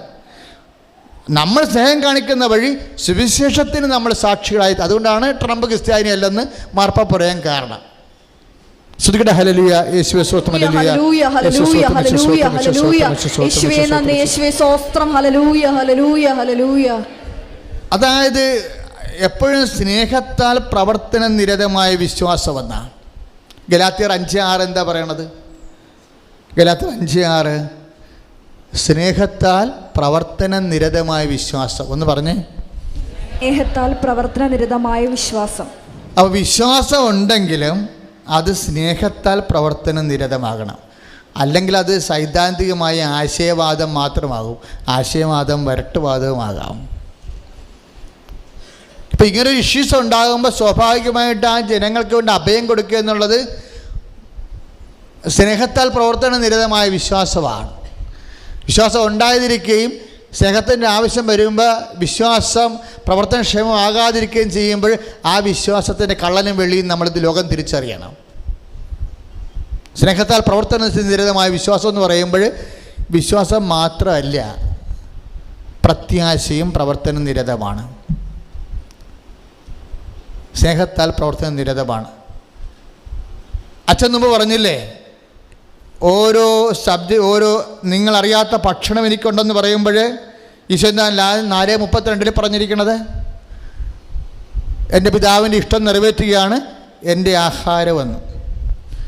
അപ്പോഴേ എൻ്റെ ആഹാരം എന്ന് പറയുന്നത് പിതാവിൻ്റെ ഇഷ്ടമാണെങ്കിൽ പിതാവിൻ്റെ ഇഷ്ടമല്ലേ ഈ കാണുന്നത്. നമ്മുടെ അപ്പാ 3 പ്രാവശ്യം കരഞ്ഞ് പ്രാർത്ഥിച്ചല്ലോ, അപ്പാ സാധ്യമെങ്കിൽ ഈ പാനപാത്രം എന്നെ കടന്നു പോകട്ടെ. അല്ല, അപ്പാടെ ഇഷ്ടം മറിച്ചാണെങ്കിൽ നിൻ്റെ ഇഷ്ടം നിറവേറട്ടെ എന്ന്. അപ്പാടെ ഇഷ്ടം അല്ലേ. ചില സമയത്ത് നമ്മളെ സഹിപ്പിക്കുന്ന ചില സാഹചര്യങ്ങൾ, വ്യക്തികൾ, കുടുംബം, ഞങ്ങൾക്ക് വിശുദ്ധരാകാൻ സാധ്യത ഉള്ളതിനേക്കാൾ കൂടുതൽ സാധ്യത നിങ്ങൾക്കാണുള്ളത്. കാരണം വിവാഹ ജീവിതം എന്ന് പറയുമ്പോൾ വിശുദ്ധിയിലേക്കുള്ള ഷോർട്ട് കട്ടാണ്. ഞങ്ങൾ ഏകസ്ഥന്മാരായിട്ട് ജീവിക്കുന്ന കാരണം ഞങ്ങൾക്ക് ഞങ്ങളുടേതായിട്ടുള്ള കുറച്ച് പ്രൊവിഷൻസൊക്കെ ഉണ്ട്. ഒരു കുടുംബവും കുഞ്ഞുങ്ങളൊക്കെ ജീവിക്കുമ്പോൾ ഓരോരുത്തർ താല്പര്യങ്ങൾ സംരക്ഷിച്ച്, അപ്പനെയും അമ്മയും സംരക്ഷിച്ച്, സഹോദരങ്ങളെ സംരക്ഷിച്ച്, നാട്ടുകാരെ സംരക്ഷിച്ച്, വീട്ടുകാരെ സംരക്ഷിച്ച്, പള്ളിയുള്ള ഉത്തരവാദിത്വം നിറവേറ്റേക്ക് ഇങ്ങനെ എല്ലാവരും ഒപ്പിച്ചൊപ്പിച്ച് പോകുമ്പോൾ കുറേ ഇങ്ങനെ ഒതുങ്ങുകയും ഞെരുങ്ങുകയും ചെയ്യണം. അത്രയും ഒതുക്കവും ഞെരുക്കവും ഞങ്ങൾക്ക് വരണില്ല, ഇല്ലേ? നിങ്ങൾക്കുണ്ടാകുന്ന ഒതുക്കങ്ങളെ ഞെരുക്കങ്ങളെ പിതാവിൻ്റെ ഇഷ്ടമാക്കി മാറ്റി ആത്മാവിൻ്റെ ആഹാരമാകുന്ന കർത്താവ് വെളിപ്പെടുത്തുന്നു. കൈ അടിച്ച് കർത്താവ് ചുടരെ. കർത്താവ് നമ്മളെ നയിച്ചുകൊണ്ടിരിക്കുകയാണ്. ഇപ്പോൾ സ്വർഗീയ ആഹാരത്തെക്കുറിച്ചാണ് സംസാരിച്ചുകൊണ്ടിരിക്കുന്നത്. Heavenly bread. പിതാവ് എനിക്ക് നൽകുന്ന പിതാവിൻ്റെ ഇഷ്ടം നിറവേറ്റുകയാണ് എൻ്റെ ആഹാരം ഒന്നില്ലേ. അപ്പോൾ ഓരോ സബ്ജക്റ്റുകൾ ഉണ്ടാകുമ്പോഴും അച്ഛൻ മുമ്പ് പറഞ്ഞില്ലേ, കുരിശിനെ കൃപയാക്കാമെന്ന്, പ്രശ്നങ്ങളെ പ്രസാദപരമാക്കാമെന്ന് പറഞ്ഞില്ലേ. അതാണ് ഇപ്പോഴേ അതിൻ്റെ ഒരു അലകം പിടിയുമാണ് ഇപ്പോഴ് എക്സ്പ്ലെയിൻ ചെയ്തുകൊണ്ടിരിക്കുന്നത്. അതായത് നമ്മുടെ മുമ്പിലൊരു വിഷയം വന്നെന്ന് വിചാരിച്ചോ, നിൻ്റെ ഭർത്താവിൻ്റെ പെങ്ങളുടെ ഭർത്താവ് മരിച്ചു, അതിന് 2 ചോര കുഞ്ഞുങ്ങളാണ് ഉള്ളത്. അപ്പോൾ അതിനെ അവിടെ നിന്ന് റിജക്റ്റ് ചെയ്തെന്ന് വിചാരിച്ചോ. നിൻ്റെ ഭർത്താവിൻ്റെ പെങ്ങളെ അവളെ കെട്ടിച്ച് വിട്ട് നിർഭാഗ്യവശ വാഹനാപകടത്തിൽ അവരെ മരിച്ച് 2 മുട്ടക്കുഞ്ഞുങ്ങളുമായിട്ട് നിൽക്കുകയാണ്. അപ്പോൾ ഉടനെ ഭർത്താവിന് ഒരു പരുങ്ങൽ. കാര്യം എന്താ? അവൾ പെങ്ങളല്ലേ, നമ്മുടെ ശരീരത്തിൻ്റെ ഒരു അംശമല്ലേ. അവളിങ്ങനെ പട്ടിണിയും കിടന്ന് അവിടുത്തെ കുത്തുനോടും മേടിച്ച് കിടക്കുമ്പോൾ ഇവന് ഇവിടെ ഭക്ഷണം കഴിക്കാൻ ഒരു ബുദ്ധിമുട്ട്. അവളെ വിളിച്ചുകൊണ്ട് വരട്ടെ എന്ന് സ്വന്തം ഭാര്യയോട് ചോദിച്ചാൽ ഭാര്യ എന്ത് പറയുമെന്നുള്ളത് ഉള്ള ബന്ധം അതിനാലെ തീർന്നും വരും.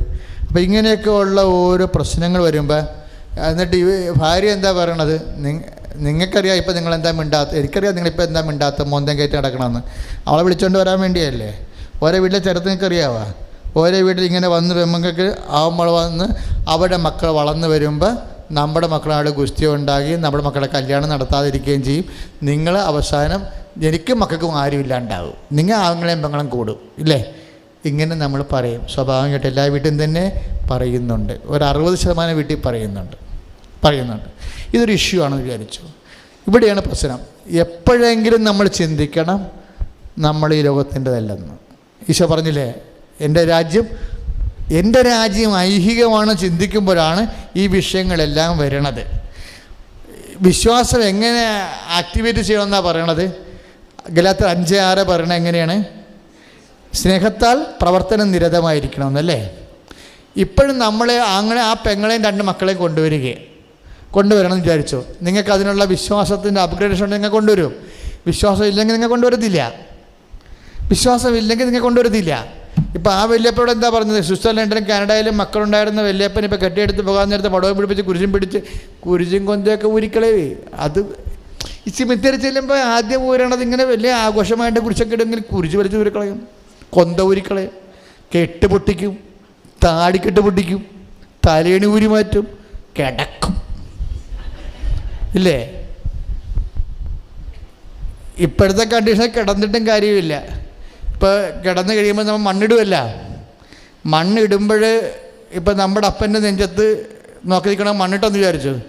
ഇത് അവൻ ചോദിക്കും, അപ്പം എങ്ങനെയാണെന്ന്. കേരളം അങ്ങനെയല്ലേ? എന്തിപ്പോൾ ഒരുത്തനെ കയറ് പിടിപ്പിച്ച് നമ്മൾ, എടാ ഞാൻ ഇന്ന് പിരിക്കട്ടെ കേട്ടാ, ഇന്ന് പിരിക്കട്ടെ, ഒന്ന് പിടിച്ചോന്ന് പറയും. പിരിച്ച് കഴിയുമ്പോൾ അപ്പം എങ്ങനെ, വൈകിട്ട് എന്താ പരിപാടി എന്ന് ചോദിക്കണേന് ചോദിക്കണേ എന്താണ് അപ്പം എങ്ങനെയാണെന്ന്. അതായത് തൊട്ടാൽ നമുക്ക് മദ്യവാ. അപ്പൻ്റെ നെഞ്ചത്ത് മണ്ണ് നോക്കുന്ന മണ്ണിട്ടാലും ചോദിക്കും, അവന് നമ്മളോട് ചോദിക്കും അപ്പം എങ്ങനെയാണെന്ന് ചോദിക്കും. അതായത് ആ സ്നേഹമൊക്കെ മനുഷ്യൻ്റെ ഈ മധ്യ സംസ്കാരം വന്നപ്പോൾ ആ അടിസ്ഥാന സ്നേഹം അങ്ങ് അവസാനിക്കുക. കേരളത്തിൽ അടിസ്ഥാന സ്നേഹം അങ്ങ് അവസാനിക്കുക. ഇതിലേക്കാണ് നിങ്ങൾ ഇപ്പോൾ കൃപയാഭിഷേകമായിട്ട് പോകുന്നത്. ഇതിന് എങ്ങനെ ഇൻട്രാക്ട് ചെയ്യേണ്ടതെന്നാണ് അച്ഛൻ പറഞ്ഞുകൊണ്ടിരിക്കുന്നത്. എന്ന് വെച്ച് കഴിഞ്ഞാൽ ഇപ്പോഴേ ആ അപ്പച്ചൻ തിരിച്ചു പോകുമ്പോൾ ഈശോ പറഞ്ഞത് നിൽ ബാലൻസ് എന്നാണ്. എന്ന് വെച്ച് കഴിഞ്ഞാൽ നിത്യതയ്ക്ക് വേണ്ടി ഒന്നും സമ്പാദിച്ചില്ല, കൃപയില്ല, ആത്മാവാ. കാര്യം പണ്ട് കൂദാശ ലഭിച്ച അടിസ്ഥാന കൃപയുടെ പുണ്യത്തിൽ ദൈവരാജ്യത്തിൽ പ്രവേശിക്കാൻ പറ്റും. പക്ഷെ പ്രവേശിച്ച അച്ഛൻ്റെ പ്രശ്നം എന്താണ്? ഈ ബൈബിളിലൊരു സംഭവമുണ്ട്, 1 കൊരിന്ത്യർ, അത് നിങ്ങൾ ശ്രദ്ധിക്കണം, ആരും വായിക്കത്തില്ലത്. 1 കൊരിന്ത്യർ 15:41. 1 കൊരിന്ത്യർ 15:41 എന്ന് വായിച്ചമ്മേനെ. സ്വർഗീയ ശരീരങ്ങളുണ്ട്, ഭൗമിക ശരീരങ്ങളുണ്ട്. സ്വർഗീയ ശരീരങ്ങളുടെ തേജസ് ഒന്ന്, ഭൗമിക ശരീരങ്ങളുടെ തേജസ് മറ്റൊന്ന്. സൂര്യൻ്റെ തേജസ് ഒന്ന്, ചന്ദ്രൻ്റേത് മറ്റൊന്ന്, നക്ഷത്രങ്ങളുടേത് വേറൊന്ന്. നക്ഷത്രങ്ങൾ തമ്മിലും തേജസ്സിന് വ്യത്യാസമുണ്ട്. ഇപ്രകാരം തന്നെയാണ് മരിച്ചവരുടെ പുനരുത്ഥാനവും. പോരെ, അതാണ് പ്രശ്നം. അവസാനം പറഞ്ഞാണ് വെടിക്കെട്ട്. ഇപ്രകാരം തന്നെയാണ് ഒന്ന് പറഞ്ഞേ. ഇപ്രകാരം തന്നെയാണ് മരിച്ചവരുടെ പുനരുത്ഥാനം. അപ്പൊ കള്ളന്റെ സ്ഥാനം എവിടെയായിരിക്കും? വല്ല തറയിലുമായിരിക്കും. ആർട്ടി നിക്കർ വിട്ട് തറയിരിക്കും, ജയിലിരിക്കണ പോലെ. എടാ, ദൈവം നീതിമാനല്ലേ? ദൈവം നീതിമാനായത് കൊണ്ടല്ലേ ഈ മനുഷ്യൻ ഈ പരുവത്തിലാകേണ്ടി വരുന്നത്. കർത്താവിന് ഇങ്ങനെയാകേണ്ടി വന്നത് എന്താണ്? കൊളോസ്യസ് 3:25 അനുസരിച്ചല്ലേ തെറ്റ് ചെയ്യുന്നവൻ ശിക്ഷ മേടിക്കും, അക്കാര്യത്തിൽ മുഖം നോട്ടമില്ല. മനുഷ്യനെ ശിക്ഷിക്കാൻ പറ്റുന്നില്ലെങ്കിൽ പ്രകൃത്യ ദൈവമായിരിക്കവേ ദൈവത്തോട് സമാധാനം മൃഗപ്പെടുന്ന കാര്യമായ പരിഗണിക്കാതെ ദൈവത്തോട് സ്ഥാനമുള്ള പുത്രൻ തമ്പുരാൻ തന്നെ മനുഷ്യനായിട്ട് മനുഷ്യൻ ചെയ്ത പാപത്തിന് ദൈവത്തിൻ്റെ തിരുസന്നിധിയിൽ ദൈവപ്രകൃതി പരിഹാരം ചെയ്യുകയാണ്. അതുകൊണ്ടാണ് പറഞ്ഞത്, പുറപ്രകാരമുള്ള ഹനനയാഗങ്ങളിൽ ഹോമയാഗങ്ങളിൽ ഞാൻ സംതൃപ്തനായില്ല. അപ്പോൾ ഞാൻ പറഞ്ഞു, അപ്പാ ഇതാ ഞാൻ വരുന്നു, അങ്ങനെ ഇഷ്ടം നിറവേറ്റുകയാണ് എൻ്റെ സന്തോഷമെന്ന്. അപ്പൻ്റെ ഇഷ്ടം നിറവേറ്റിയതാണിത്. അപ്പനോട് മനുഷ്യൻ ചെയ്ത പാപത്തിന് മനുഷ്യപ്രകൃതി ദൈവം തന്നെ സമാധാനം മൃഗപ്പെടുന്ന കാര്യമായി മനുഷ്യനായി മരണത്തോളം കുറിച്ച് മരണത്തോളം തന്നെ താഴ്ത്തി പരിഹാരം ചെയ്തപ്പോൾ അവൻ്റെ പരിഹാരത്തിൽ ദൈവം സംപ്രീതനായപ്പോൾ ആ സംപ്രീതിയാണ് കൃപ. അതാണ് ഞാൻ തിരഞ്ഞെടുത്ത എൻ്റെ ദാസൻ എന്ന് പറയണത്. 12:18 മത്തായി പറയുന്നത് എന്താണ്? ഞാൻ തിരഞ്ഞെടുത്ത എൻ്റെ ദാസൻ, എൻ്റെ ആത്മാവ് പ്രസാദിച്ച എൻ്റെ പ്രിയപ്പെട്ടവൻ, അവൻ്റെ നാമത്തിലായിരിക്കും ഇനി കൃപയുണ്ടാകുന്നത്. കൈയടിച്ച് കർത്താസുടരിൽ കൃപ നമ്മളെ എന്താക്കി മാറ്റും? നമ്മളെ കൃപയെ ആർജിക്കുന്ന കൃപ. എങ്ങനെ കൃപയെ ആർജിക്കണത്? ദൈവത്തിൻ്റെ ഇഷ്ടം, ദൈവിക ആഹാരം കഴിക്കുമ്പോഴാണ് കൃപയെ ആർജിക്കണത്, ഇല്ലേ? നിങ്ങളറിയാത്ത ആഹാരം എനിക്കുണ്ടെന്ന് പറഞ്ഞില്ലേ 4:32? എൻ്റെ പിതാവിൻ്റെ ഇഷ്ടം നിറവേറ്റുകയാണ് എൻ്റെ ആഹാരം എന്ന് പറഞ്ഞില്ലേ? നമ്മുടെ ഇഷ്ടം മാറ്റി നിർത്തിക്കൊണ്ട് ദൈവത്തിൻ്റെ ഇഷ്ടം. കെട്ടിച്ച് വിട്ട പെങ്ങളിലെ ഭർത്താവും വണ്ടിയിടിച്ച് മരിച്ചെങ്കിൽ ആ കുഞ്ഞുങ്ങളെ കൊണ്ട് നിർത്തുമ്പോൾ നമ്മുടെ കുഞ്ഞുങ്ങൾ വിളമ്പും, അതിൻ്റെ കുഞ്ഞുങ്ങൾ വിളമ്പണം എന്നുണ്ടെങ്കിൽ തീർച്ചയായിട്ടും നമുക്ക് ഞെരുങ്ങുകയും ചെയ്യും, നമ്മൾ ഒതുങ്ങുകയും ചെയ്യും. പക്ഷെ നമ്മൾ സ്നേഹത്താൽ പ്രവർത്തനനിരതമായ വിശ്വാസത്തോടു കൂടി ഈശോയുടെ നാമത്തിലാണ് അവരെ സ്വീകരിക്കണമെന്നുണ്ടെങ്കിൽ you can receive Jesus Christ. അതാണ് 9:27 മർക്കോസിൻ്റെ സുവിശേഷം. ഈ ശിശുവിനെ എൻ്റെ നാമത്തിൽ സ്വീകരിക്കുന്നവൻ എന്നെ സ്വീകരിക്കണമെന്ന്. ബലഹീനമായതെന്തും, സ്വന്തം തന്നെത്താൻ നിൽക്കാൻ പറ്റാത്ത എന്തും, സപ്പോർട്ടീവ് ഇല്ലാത്ത എന്തിനേയും യേശുവിൻ്റെ നാമത്തിൽ സപ്പോർട്ട് ചെയ്യുമ്പോൾ you are supporting Jesus Christ. കൈയടിച്ച് കർത്താൻ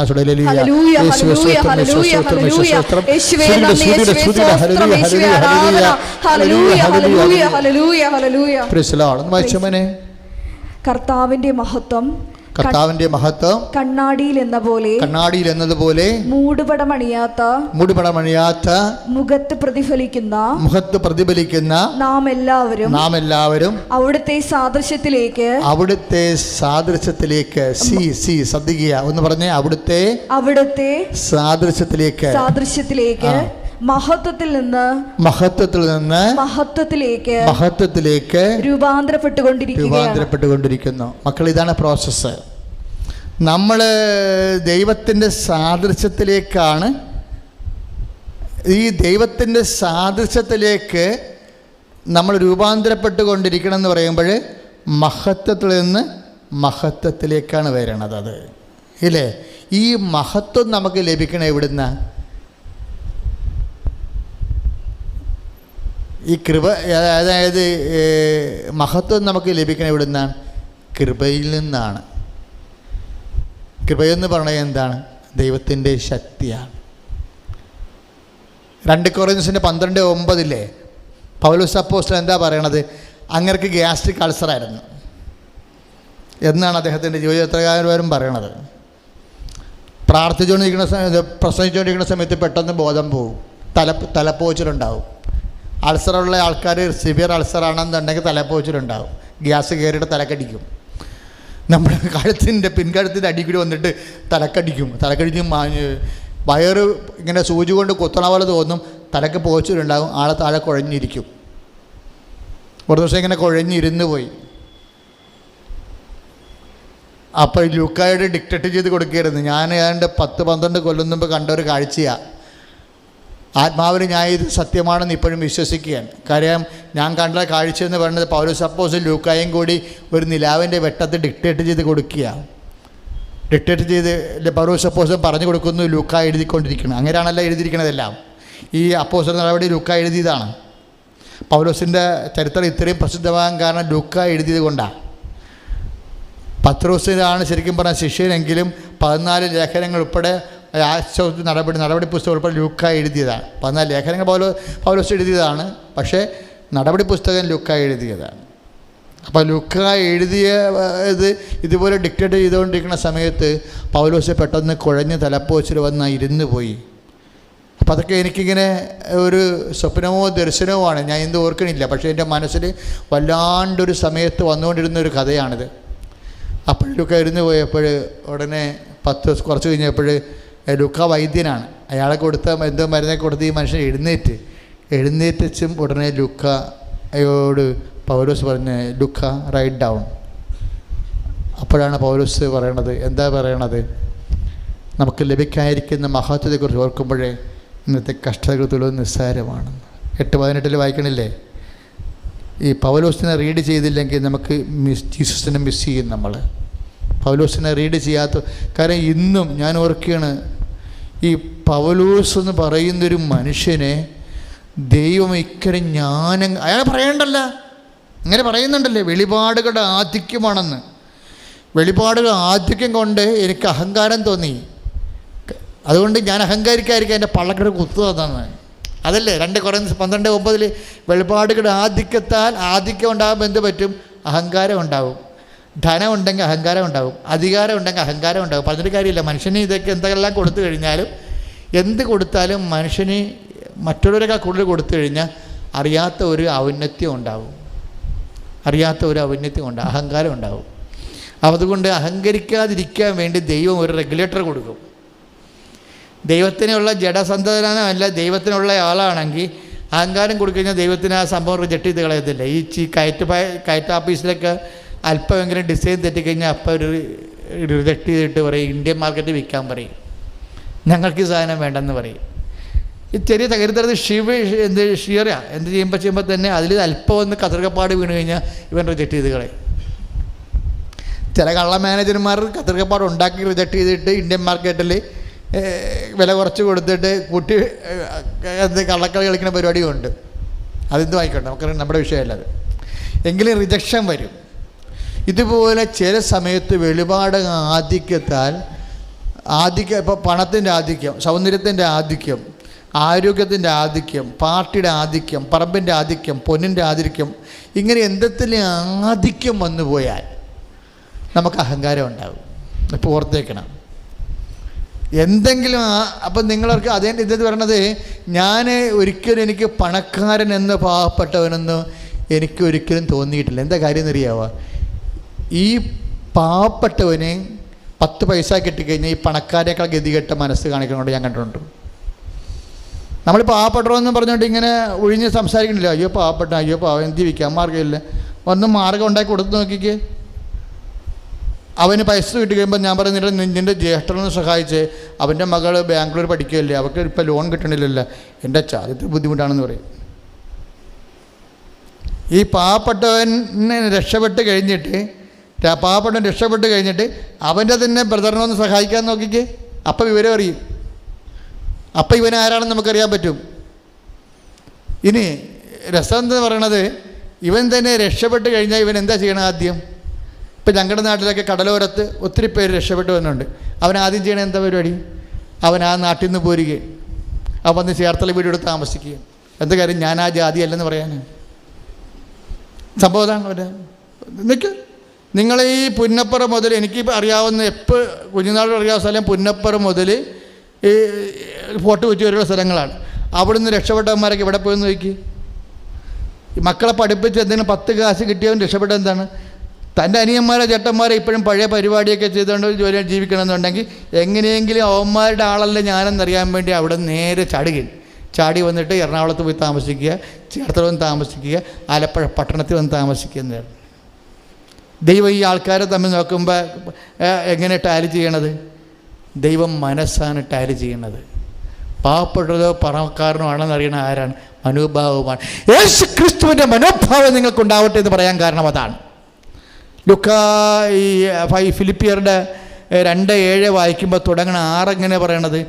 യേശുക്രിസ്തുവിൻ്റെ മനോഭാവം. പണമുണ്ടായാലും പണമില്ലെങ്കിലും, ആരോഗ്യം ഉണ്ടായാലും ആരോഗ്യമില്ലെങ്കിലും, സൗന്ദര്യം ഉണ്ടായാലും സൗന്ദര്യമില്ലെങ്കിലും നിങ്ങൾക്കും എനിക്കും ഉണ്ടാകുന്ന ഒരേ ഒരു മനോഭാവമാണ് സ്വർഗത്തിൻ്റെ സ്റ്റാൻഡേർഡ്, സ്വർഗത്തിൻ്റെ നിലവാരം എന്ന് പറയുന്നത്. എന്താണ്?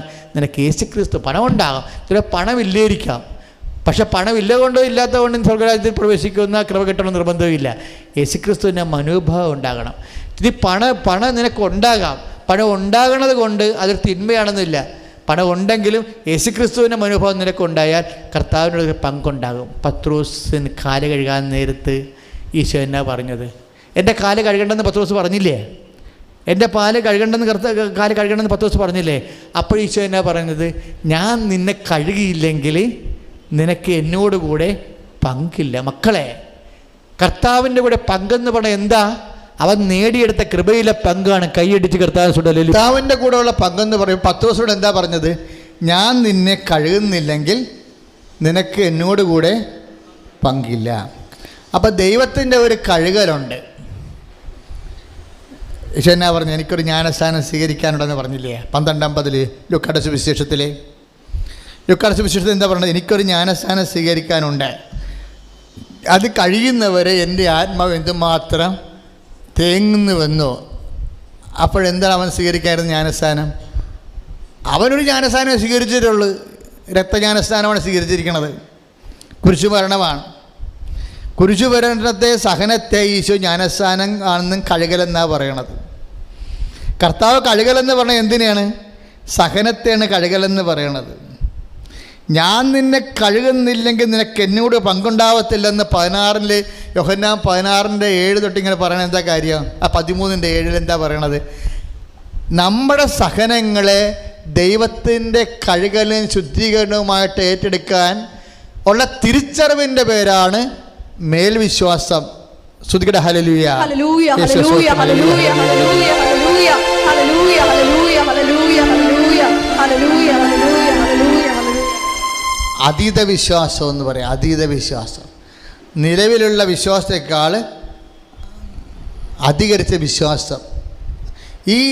ഈ സഹന സാഹചര്യങ്ങളെ അത് കർത്താവിൻ്റെ നാമത്തിൽ എടുക്കണ ഒരു ജ്ഞാനസ്ഥാനമാണെന്ന് പറയുമ്പോൾ അതാണ് പത്രോസ് പറഞ്ഞു, ഞാൻ നിന്നെ കഴുകുന്നില്ലെങ്കിൽ നിനക്ക് എന്നോടുകൂടെ കൃപയുണ്ടാവത്തില്ല, ഞാൻ നേടിയെടുത്ത കൃപയിൽ പങ്കില്ല എന്ന് പറയും. അപ്പോൾ പത്രോസ് പറയും, കർത്താവേ, എൻ്റെ പെണ്ണും പിള്ള, എൻ്റെ വൈഫ്, എൻ്റെ മക്കൾ, എൻ്റെ കുടുംബം. ഞാൻ പത്രോസിൻ്റെ വീട്ടിൽ ചെന്നപ്പോൾ പത്രോസിൻ്റെ 2000 കൊല്ലങ്ങൾക്ക് മുമ്പുള്ള കുടുംബം വരെ അവിടെ ഈ ഇസ്രയേലിൻ്റെ ഭൂഗർഭശാസ്ത്രജ്ഞന്മാരെ തുറന്ന് വെച്ചിരിക്കുക. പത്രോസിൻ്റെ 2000 വർഷങ്ങൾക്ക് മുമ്പുള്ള വീട് കഫർനാമിൽ ഇന്നും ആ ഗ്രാമത്തിൽ ഇസ്രയേലിൻ്റെ ഈ ആർക്കിയോളജിസ്റ്റുകൾ തുറന്ന് വെച്ചിരിക്കുക. അപ്പോൾ അതിന് പത്രോസിൻ്റെ വാതിക്കൽ വേറൊരു സിനഗോഗുണ്ട്, ഈശോ ആദ്യം പ്രസംഗിച്ച സിനഗോഗ്. ആ സിനഗോഗിൻ്റെ അവിടെ 2000 കൊല്ലങ്ങൾക്കായി 4 സിനഗോഗ് അവിടെ പണിതിട്ടുണ്ട്. ആദ്യം പണിത സിനഗോഗ്, അതിൻ്റെ അടിത്തറ, അതിൻ്റെ അടിയിൽ രണ്ടാമത് പണിത സിനഗോഗ്, മൂന്നാമത് പണിത സിനഗോഗ്. ഇങ്ങനെ ഓരോരോ കാലങ്ങൾക്ക് ഇസ്രയേൽ ഈ അടിത്തറ പണിയുന്നതിനുള്ള വാസ്തുശില്പത്തിൻ്റെ ശാസ്ത്രങ്ങളുടെ പുരോഗതിയും വികസനവും പരിണാമവും നമുക്ക് നേരെ നോക്കുന്ന കാണാൻ പറ്റുന്നുണ്ടെങ്കിൽ ആ സിനഗോഗ് ഉണ്ടാക്കിയ അതേ അടിത്തറ തന്നെയാണ് പത്രോസിൻ്റെ വീടിനുള്ളത്. ദുട്ടുള്ള മനുഷ്യനാണെങ്കിൽ 2 വള്ളവും വരെയുള്ള ആളാണ്, ആവശ്യത്തിന് പണം ഉണ്ടായിരുന്ന ആളാണ്, മക്കളുണ്ടായിരുന്നതാണ്, ഭാര്യ ഉണ്ടായിരുന്നു. കർത്താവിന് പറഞ്ഞ, കർത്താവ്, ഞാൻ ഇതെല്ലാം ഉപേക്ഷിച്ചാണ് നിൻ്റെ ഒറ്റ പേരിൽ വന്നിരിക്കുന്നത്. നിനക്ക് ഇത്രയും കഷ്ടപ്പെട്ട് ഞാൻ നിൻ്റെ കൂടെ വന്നിട്ട് അവസാനം നിന്നോടുകൂടെ എനിക്ക് പങ്കില്ല എന്നുണ്ടെങ്കിൽ എൻ്റെ കാലും തലയും കൂടി കഴുകി, എനിക്ക് 2 പങ്ക് വേണം, ഞാൻ അത്രയും കഷ്ടപ്പെട്ടിട്ടുണ്ട്. നീ കുളി കഴിഞ്ഞവനാടാ എന്ന് പറഞ്ഞ് നിൻ്റെ അനുതാപമാണ്. ആദ്യം കുമ്പസാരിച്ച് ഇവനാണല്ലേ, ആദ്യം ഈശോനോട് കുമ്പസാരിക്കുന്നത് പത്രോസാണ്. മീൻ പിടിച്ചപ്പോഴേ അധികാരം കിട്ടിയപ്പോൾ അനുതാപം ഉണ്ടായ ഒരു മനുഷ്യനാണ്. അധികാരം കിട്ടി, പണം കിട്ടി, മീൻ നിറച്ച് 2 വള്ളങ്ങളും മുങ്ങാറാകുളം കിട്ടിയപ്പോഴേ, പണം കയറി വന്നപ്പോഴേ, അധികാരം കയറി വന്നപ്പോൾ, സ്വാധീനം വന്നപ്പോൾ അനുതാപം വന്ന മനുഷ്യനാണ് പത്രോസ്. അയാൾ കാലെ കെട്ടി വീണ്ടും പറഞ്ഞ്, എന്നെ വിട്ടുപോ, ഞാൻ പാവിയാണ്. ആദ്യത്തെ കുമ്പസാരമാണ് സുവിശേഷം പറയണത്. അതുകൊണ്ടാണല്ലോ അവൻ്റെ ആ ഒരു നിലപാട് കൊണ്ടാണ് പത്രോസിനോട് കർത്താവ് അവസാനം വരെ അവനെ കീപ്പ് ചെയ്യണത്. കാര്യം ഏറ്റവും നല്ല വിദ്യാഭ്യാസമുള്ള ആൾ യോഹന്നാനാണ്, സീനിയോറിറ്റി അന്ത്രോസിനാണ്. ഈ ആൾക്കാരൊക്കെ എല്ലാത്തിനെയും ധൈര്യം തോമസ് ലിയായ്ക്കാണ്. ഈ ധൈര്യമോ സീനിയോറിറ്റി വിദ്യാഭ്യാസം നോക്കാതെ സിൻസിയർ ആൻഡ് സീരിയസ് പത്രോസിനെ തന്നെ എടുത്ത എന്താ കാര്യം? അവൻ്റെ ഈ ഒരു അവസ്ഥയാണ്. ദൈവത്തിൻ്റെ കൂടെ നിൽക്കണമെങ്കിൽ ദൈവത്തിൻ്റെ മനസ്സ് പഠിക്കണം. അവന് ആരും പഠിച്ചുണ്ടാക്കിയതല്ല, അവൻ സ്വന്തമായിട്ട് പറഞ്ഞു, എന്നെപ്പോലെ ഒരാളിൻ്റെ കൂടെ നിൽക്കേണ്ട ആളല്ല നീ, നിന്നെപ്പോലെ ഒരാളിൻ്റെ കൂടെ നിൽക്കേണ്ട ആളല്ല ഞാൻ പാപിയാണ്, എന്നെ വിട്ടു പോകണം, എന്നെ വിട്ടു പോകണം എന്നാണ് പറഞ്ഞത്. ഇത് കണ്ണുനീരോടെയാണ് പറയണത്. കുഴപ്പമില്ല. ഇപ്പം തന്നെ അതേ ദൈവത്തിന് നമ്മളൊന്ന് അനുതാപപ്പെട്ട് നമ്മുടെ സത്യസന്ധമായി നമ്മൾ എളിമപ്പെട്ട് കഴിഞ്ഞാൽ ദൈവം എളിമയുള്ളവർക്ക് കൃപ കൊടുക്കണമെന്ന് പറഞ്ഞില്ലേ? 4:6 6:4 യാക്കോബ് 6:4 പറയുന്നത് ദൈവം എളിമയുള്ളവർക്ക് കൃപ കൊടുക്കണം എന്നാണ്. ദൈവം കൊടുക്കണ സാധനമാണ് കൃപ. അതാർക്കാണ് കിട്ടണത്? യാക്കോബ് 4:6 വെച്ചോണ്ട് ദൈവം എളിമയുള്ളവർക്ക് കൃപ കൊടുക്കുമെന്ന്. പത്രോസിൻ്റേതും ആ വചനമുണ്ട്. 4:6 ഇത് യാക്കോബല്ലേ? യാക്കോബ് 4:6 ദൈവം എളിമയുള്ളവർക്ക് കൃപ കൊടുക്കുന്നു. പത്രോസിൻ്റെ അടുത്ത് 1:5 പിന്നെ 1 പത്രോസ് അല്ലേ അത്? 1 പത്രോസ് 1:5 ദൈവം വിനയമുള്ളവർക്ക് കൃപ കൊടുക്കുന്നു. 5:5 1 പത്രോസ് 5:5 ദൈവം വിനയമുള്ളവർക്ക് കൃപ കൊടുക്കുന്നു. യാക്കോബ് 4:6 ദൈവം എളിമയുള്ളവർക്ക് കൃപ കൊടുക്കുന്നു. നോക്കി 2 സെയിം അല്ലേ? അതന്നെയല്ലേ അമ്മ 1:29 പറയണത്? അവിടുന്ന് തൻ്റെ ദാസിയുടെ വിനീതാവസ്ഥ തൃക്കൺ പാർത്തെന്ന് ഇല്ലേ? അപ്പോൾ ഈ പത്രോസും ഒരു വിനയത്തിൻ്റെ ഒരു അടയാളമാണ്. എന്ത് നമുക്ക് സമ്പത്ത് ഉണ്ടായാലും സമ്പത്ത് വർദ്ധിച്ചാലും അടിസ്ഥാനപരമായിട്ട് നമ്മൾ ആരാണെന്ന് ഐഡൻറ്റിഫൈ ചെയ്യണം. ഞാൻ പാപിയാണെന്ന് പറയും. നിൻ്റെ കൃപയ്ക്ക് വേണ്ടി യോഗ്യതയുള്ളൊരു മനുഷ്യനാണ് ഞാൻ. എന്തെല്ലാം ഉണ്ടെങ്കിലും നീ ഇല്ലാതെ എനിക്ക് ജീവിക്കാൻ പറ്റത്തില്ലെന്ന് തുറന്ന് പറയണം. ശ്രുതികട ഹല്ലേലൂയ. പ്രിയമുള്ളവരെ, നമ്മൾ ഈശോ നമ്മളെ കാണിച്ചുകൊണ്ടിരിക്കുന്ന ഇതാണ്. അതായത് യോഹന്നാൻ്റെ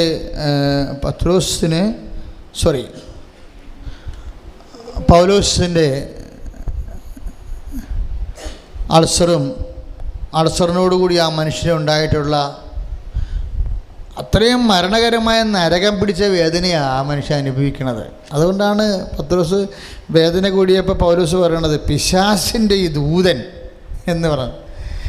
ശപിച്ച് പറയണ രോഗത്തെ പിശാസിൻ്റെ ദൂതൻ. അതായത് എപ്പോഴും ഇങ്ങനെ അൾസറൊക്കെ വന്നു കഴിഞ്ഞാൽ അങ്ങനെയാണ്. അല്പം ഭക്ഷണം കഴിച്ചാൽ അപ്പം തന്നെ ടോയ്ലറ്റിൽ പോകാൻ തോന്നും, ബോധം പോവും, ശരീരം എപ്പോഴും കൊലുസാകും, ഗ്യാസ് കയറും, തലപ്പോച്ചിലുണ്ടാകും, പല പരിപാടിയാണ്. എല്ലാ സിസ്റ്റവും ഈ മനുഷ്യന് കൂടാരപ്പണിയും ഭജന പ്രസംഗവും നടത്തി സമയത്ത് ഭക്ഷണം കഴിക്കാതെ ഉണ്ടാക്കിയ പരിപാടിയാണിത്. അപ്പോൾ ദൈവത്തോട് പറഞ്ഞു, എന്നെ ഇതിൽ നിന്നൊന്ന് രക്ഷിക്ക്. കാര്യം എനിക്ക് പെണ്ണും പിടക്കൊഴിയോ ഒന്നും ഇല്ല, മക്കളില്ല നോക്കാൻ. ഞാൻ ഭജനം പ്രസംഗിച്ച് നിൻ്റെ ജോലിക്ക് വേണ്ടി നടക്കുകയില്ലേ. അപ്പോൾ എന്നെ ഒന്ന് സഹായിക്കണ്ടേ, എന്നോട് കരുണ കാണിക്കണ്ടേ. എന്നെ ഇങ്ങനെ ഇട്ടുകൊണ്ട് കഷ്ടപ്പെടുത്തി എന്ത് ചെയ്യും? അതുകൊണ്ട് ഈ അൾസറൊന്ന് മാറ്റിത്തായോ എന്ന് പറഞ്ഞ് കണ്ണുനീരോടെ പല പ്രാവശ്യം ഈ മനുഷ്യൻ പ്രാർത്ഥിക്കുന്നു. 3 പ്രാവശ്യം ഞാൻ പ്രാർത്ഥിച്ചെന്നാണ് പറയണത്. അപ്പോൾ അവസാനം ഒരു വാക്ക് ദൈവം മറുപടി പറയാതിരിക്കത്തില്ല മക്കളെ ഒരിക്കലും. അത് നിങ്ങൾ ഓർത്തോ. എപ്പോഴും പ്രാർത്ഥന. കഴിഞ്ഞ 2 മാസം മുമ്പ് ഈശോ പറഞ്ഞ ഏറ്റവും വലിയ സത്യം ഇതാണ്: ഏത് പ്രാർത്ഥനയ്ക്കും ദൈവം മറുപടി പറയാതിരിക്കത്തില്ല. ഒരുപക്ഷെ മറുപടി പറയുമ്പോൾ നമ്മൾ ചില സമയത്ത് ദൈവം മറുപടി പറയും. ചില മറുപടികൾ നമ്മുടെ ജീവിതം കഴിഞ്ഞായിരിക്കും ഉത്തരം കിട്ടുന്നത്. എല്ലാ പ്രാർത്ഥനയ്ക്കും ദൈവം മറുപടി പറയും. തൻ്റെ ദാസനും തൻ്റെ ദാസിയും വിശ്വാസത്തോടെ, സ്നേഹത്തോടെ, പ്രത്യാശയോടെ പ്രാർത്ഥിക്കുന്ന ഒരു കാര്യത്തിന് പോലും ദൈവം മറുപടി പറയാതിരിക്കത്തില്ല. ചില മറുപടികൾ ഈ ലോകത്ത് വെച്ച് നമുക്ക് പ്രതീക്ഷിക്കേണ്ട. ഈ ലോകത്ത് വെച്ച് മറുപടി കിട്ടാത്ത ചോദ്യത്തിന് ഉത്തരമുണ്ട്. കർത്താവിൻ്റെ അടുത്ത് നമുക്ക് മറുപടി കിട്ടിയിരിക്കും. ഞാൻ എപ്പോഴും ചിന്തിക്കണം എന്നറിയാമോ, എൻ്റെ ട്രഷർ എന്താണെന്ന് ഞാൻ എപ്പോഴും എൻ്റെ അക്കൗണ്ട് ഞാൻ പരിശോധിക്കും. എൻ്റെ അക്കൗണ്ട് എന്താണെന്ന്, കർത്താവിൻ്റെ മുമ്പിൽ എൻ്റെ അക്കൗണ്ട് എന്താണ്. മക്കളെ, കേൾക്കപ്പെടാത്ത പ്രാർത്ഥനയാണ് അക്കൗണ്ട്. കേട്ട പ്രാർത്ഥന എന്ന് പറയുമ്പോൾ അനുഗ്രഹമല്ലേ അത് നമ്മൾ യൂസ് ആൻഡ് ത്രോ പോകത്തില്ലേ. കേൾക്കപ്പെടാത്ത പ്രാർത്ഥന വിശ്വാസം നിക്ഷേപമല്ലേ വരണത്. ആ ദൈവതിരുസന്നിധിയിലല്ലേ. അത് ആത്മാവിന് മഹിമയായിട്ട് വീണ്ടും നമുക്ക് റീഇംബേഴ്സ് കിട്ടത്തില്ലേ. ഇവിടെ എന്താ സംഭവിച്ചത്? അപ്പാ എന്ന് വിളിച്ച് കുരിശക്കിടന്ന് നിലവിളിച്ചില്ലേ, എന്നെ എന്താണ് ഉപേക്ഷിച്ചതെന്ന്. അപ്പം മിണ്ടിയില്ല. അവസാനം അവസാനത്തെ പ്രാർത്ഥന അതല്ലേ. അപ്പം ഈച്ചകർക്ക് ആർക്കണപ്പാ എൻ്റെ അമ്മ താഴെ നിൽക്കണത്, ഞാൻ തുണിയില്ലാതെ ഈ മാഗ്ദലന മറിയത്തിൻ്റെയും പെണ്ണുങ്ങളുടെ മുമ്പിലൊക്കെ ഇങ്ങനെ കുരിശത്ത് പോയി കിടക്കണപ്പാ, ഇന്ന അപ്പന് പോലും എന്നെ വേണ്ടപ്പാ, അപ്പാ എന്നെ ഉപേക്ഷിച്ചാന്നിങ്ങനെ കണ്ണുനീരായിട്ട് ചോദിക്കും. മറുപടിയില്ല. ആത്മാവ് പെരുകുന്നപ്പോൾ പറഞ്ഞും പറയും, അപ്പനുണ്ട്, നിന്നെ ഉപേക്ഷിക്കുക. അതാണ് എന്നേക്കും നിങ്ങളോട് ആയിരിക്കുമെന്ന് പറഞ്ഞതിൻ്റെ കാര്യം. അവസാനം പിരിയുന്ന ആൾ ആത്മാവായിരിക്കും. പിരിയുന്നപ്പോൾ പറഞ്ഞേ ചെയ്യണ്ട, കമൻറ്റ് ചെയ്താൽ മതി എന്ന്. നീ അതല്ലേ പഠിച്ചത്, നീ അതല്ലേ പ്രാർത്ഥിച്ചത്, അതല്ലേ പ്രാർത്ഥിക്കാൻ പഠിപ്പിച്ചത്, അതുപോലെ ചെയ്യും. ഉടനെ പറഞ്ഞ, അപ്പാ നീ കേട്ടാലും കേട്ടില്ലേലും ഐ കമൻഡ് മൈ സ്പിരിറ്റ്. അവസാനത്തെ പ്രാർത്ഥനയാണ് സൂപ്പർ. അവസാനത്തെ പ്രാർത്ഥന എന്താ ചെയ്യണത്? അപ്പാ എന്തുകൊണ്ട് എന്നെ ഉപേക്ഷിച്ച് ചോദിച്ചില്ലേ, എന്നിട്ട് തന്നെ ഇവിടെ ഈശോ ചെയ്ത ഉടനെ ആ പ്രാർത്ഥന കേൾക്കുന്നില്ല എന്ന് കണ്ടപ്പോൾ ഉടനെ പറഞ്ഞ്, അപ്പാ എൻ്റെ കൂടെ എന്നും ഉണ്ടായത് എൻ്റെ അഭിമാനവും എൻ്റെ ധൈര്യവും നീയായിരുന്നു. ഞാൻ നിങ്ങളോടൊക്കെ പറഞ്ഞതാണ്, നിങ്ങളെല്ലാവരും എന്നെ ഇട്ടേച്ചും പോകും, എൻ്റെ അപ്പാ എന്നെ ഉപേക്ഷിക്കത്തിരുന്നു. അപ്പാ നീ ഉപേക്ഷിച്ച അപ്പാ എന്ന് പറഞ്ഞിട്ട് കരയുമ്പോഴും ഉത്തരവില്ല. ഉടനെ ആത്മാവ് പറഞ്ഞു, നിനക്ക് ഉത്തരവുണ്ടല്ലോ ജീസസ്, എപ്പോഴും നീ ആ ഉത്തരം പറയാം. അപ്പാ കേട്ടാലും കേട്ടില്ലേലും അപ്പാ ഐ കമൻഡ് മൈ സ്പിരിറ്റ്, എൻ്റെ ആത്മാവിനെ ഞാൻ ഏൽപ്പിക്കുന്നു. അവൻ തലചായ്ച്ച് ഉറങ്ങി. അപ്പ പ്രാർത്ഥന കേട്ടു. അപ്പ പ്രാർത്ഥന കേൾക്കും.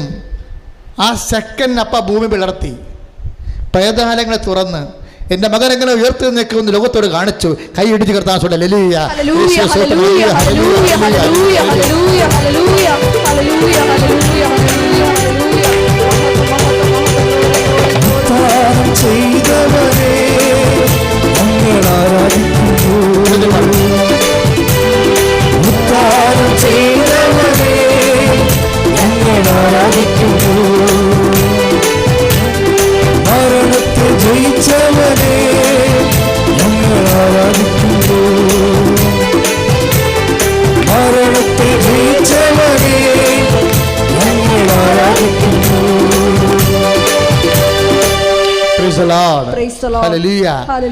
ചില പ്രാർത്ഥന ഇതുപോലെ വരും. എപ്പോഴും എൻ്റെ മക്കൾ ഓർത്തേക്കണം. ഞാൻ എന്തുമാത്രം കഷ്ടപ്പെട്ട് കുഞ്ഞുനാൾ മുതൽ ക്രിസ്ത്യാനിയായിട്ട് ജീവിക്കുകയായിരുന്നു. ഒരു പ്രാർത്ഥനയും ഇല്ല, പള്ളിയില്ല, പള്ളി കേൾക്കാതെ പള്ളിയിലും പോകത്തില്ല. പട്ടിയുടെ ജീവിതം ജീവിച്ചവനൊക്കെ ഇപ്പോൾ വലിയ വലിയ ആൾക്കാരായി പോയി. ഞാൻ ഒരിടത്തും എത്തിയില്ല എന്നും പറഞ്ഞില്ല ധ്യാനം തുടങ്ങിയത്, ഇല്ലേ? അതിനിപ്പം മറുപടി പറയേ. അപ്പം എനിക്ക് മറുപടി എന്നോട് പറയാഞ്ഞുകൊണ്ടാണ് ഞാൻ മിണ്ടോടഞ്ഞ് ഇപ്പം മറുപടി പറയുകയാണ്. കേൾക്കപ്പെടാത്ത പ്രാർത്ഥനയാണ് നിൻ്റെ ആസ്തിയെന്ന്. അതുകൊണ്ടാണ് കുറച്ച് മുമ്പ് വായിച്ചത്. ഒന്ന് വായിച്ച മോനെ. ഈ ആസ്തികൾ, അതായത് നേരത്തെ പറഞ്ഞില്ലേ, അതായത് പിതാവിൻ്റെ ഇഷ്ടം നിറവേറ്റുകയാണ് എൻ്റെ ആഹാരം എന്ന് പറഞ്ഞില്ലേ. അവസാനത്തെ ആഹാരമാണ് കഴിച്ചത്. അവസാനത്തെ ആഹാരമാണ് കഴിച്ചിട്ടാണ് പിതാവിൽ അഭയം പ്രാപിക്കുന്നത്. അവസാനത്തെ ആഹാരം കഴിക്കുകയാണ്. വിശ്വാസം, പ്രത്യാശ, സ്നേഹം എല്ലാം കൂടി ഒറ്റ വാക്ക് പറഞ്ഞ് ഐ കമൺ മൈ സ്പിരിറ്റ് എന്ന് ഞാൻ പറഞ്ഞില്ലേ മക്കളോട്, നിങ്ങളോട്.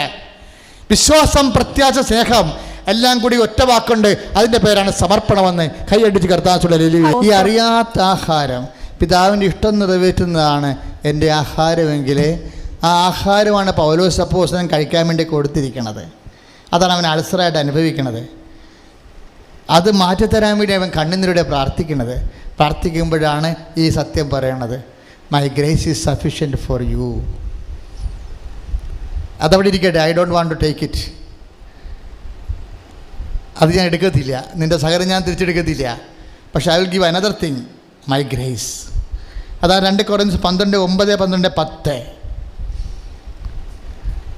നിനക്ക് എൻ്റെ കൃപ മതി എന്ന് അവിടെ വെച്ചാണ് ആദ്യം പറയണത്, കൃപയെക്കുറിച്ച് പറയണത്.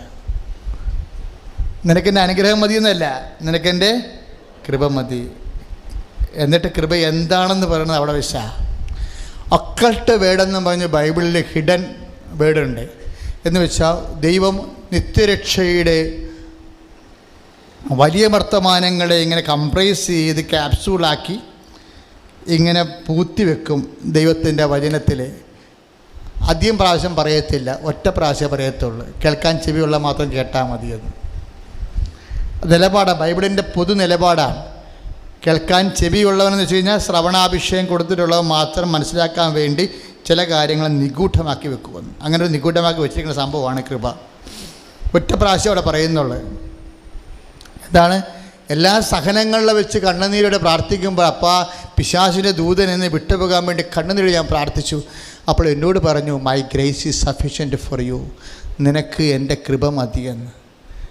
അടുത്ത വാക്കാണ് വിട്ടിവിട്ട് വാക്ക്. എന്താണ്? എന്തെന്നാൽ ബലഹീനതയിലാണ് ദൈവത്തിൻ്റെ ശക്തി പ്രവർത്തിക്കുന്നത്. അവിടെയാണ് പ്രശ്നം പറയുന്നത്. അതാണ് കറക്റ്റ്. അതായത് നിനക്കെൻ്റെ കൃപ മതിയെന്ന് പറഞ്ഞില്ലേ, എന്തെന്നാൽ ബലഹീനതയിലാണ് ദൈവത്തിന് കൃപ പ്രവർത്തിക്കണമെന്നല്ലേ പറയേണ്ടത്. അതിന് പകരം പറഞ്ഞത് എന്താ?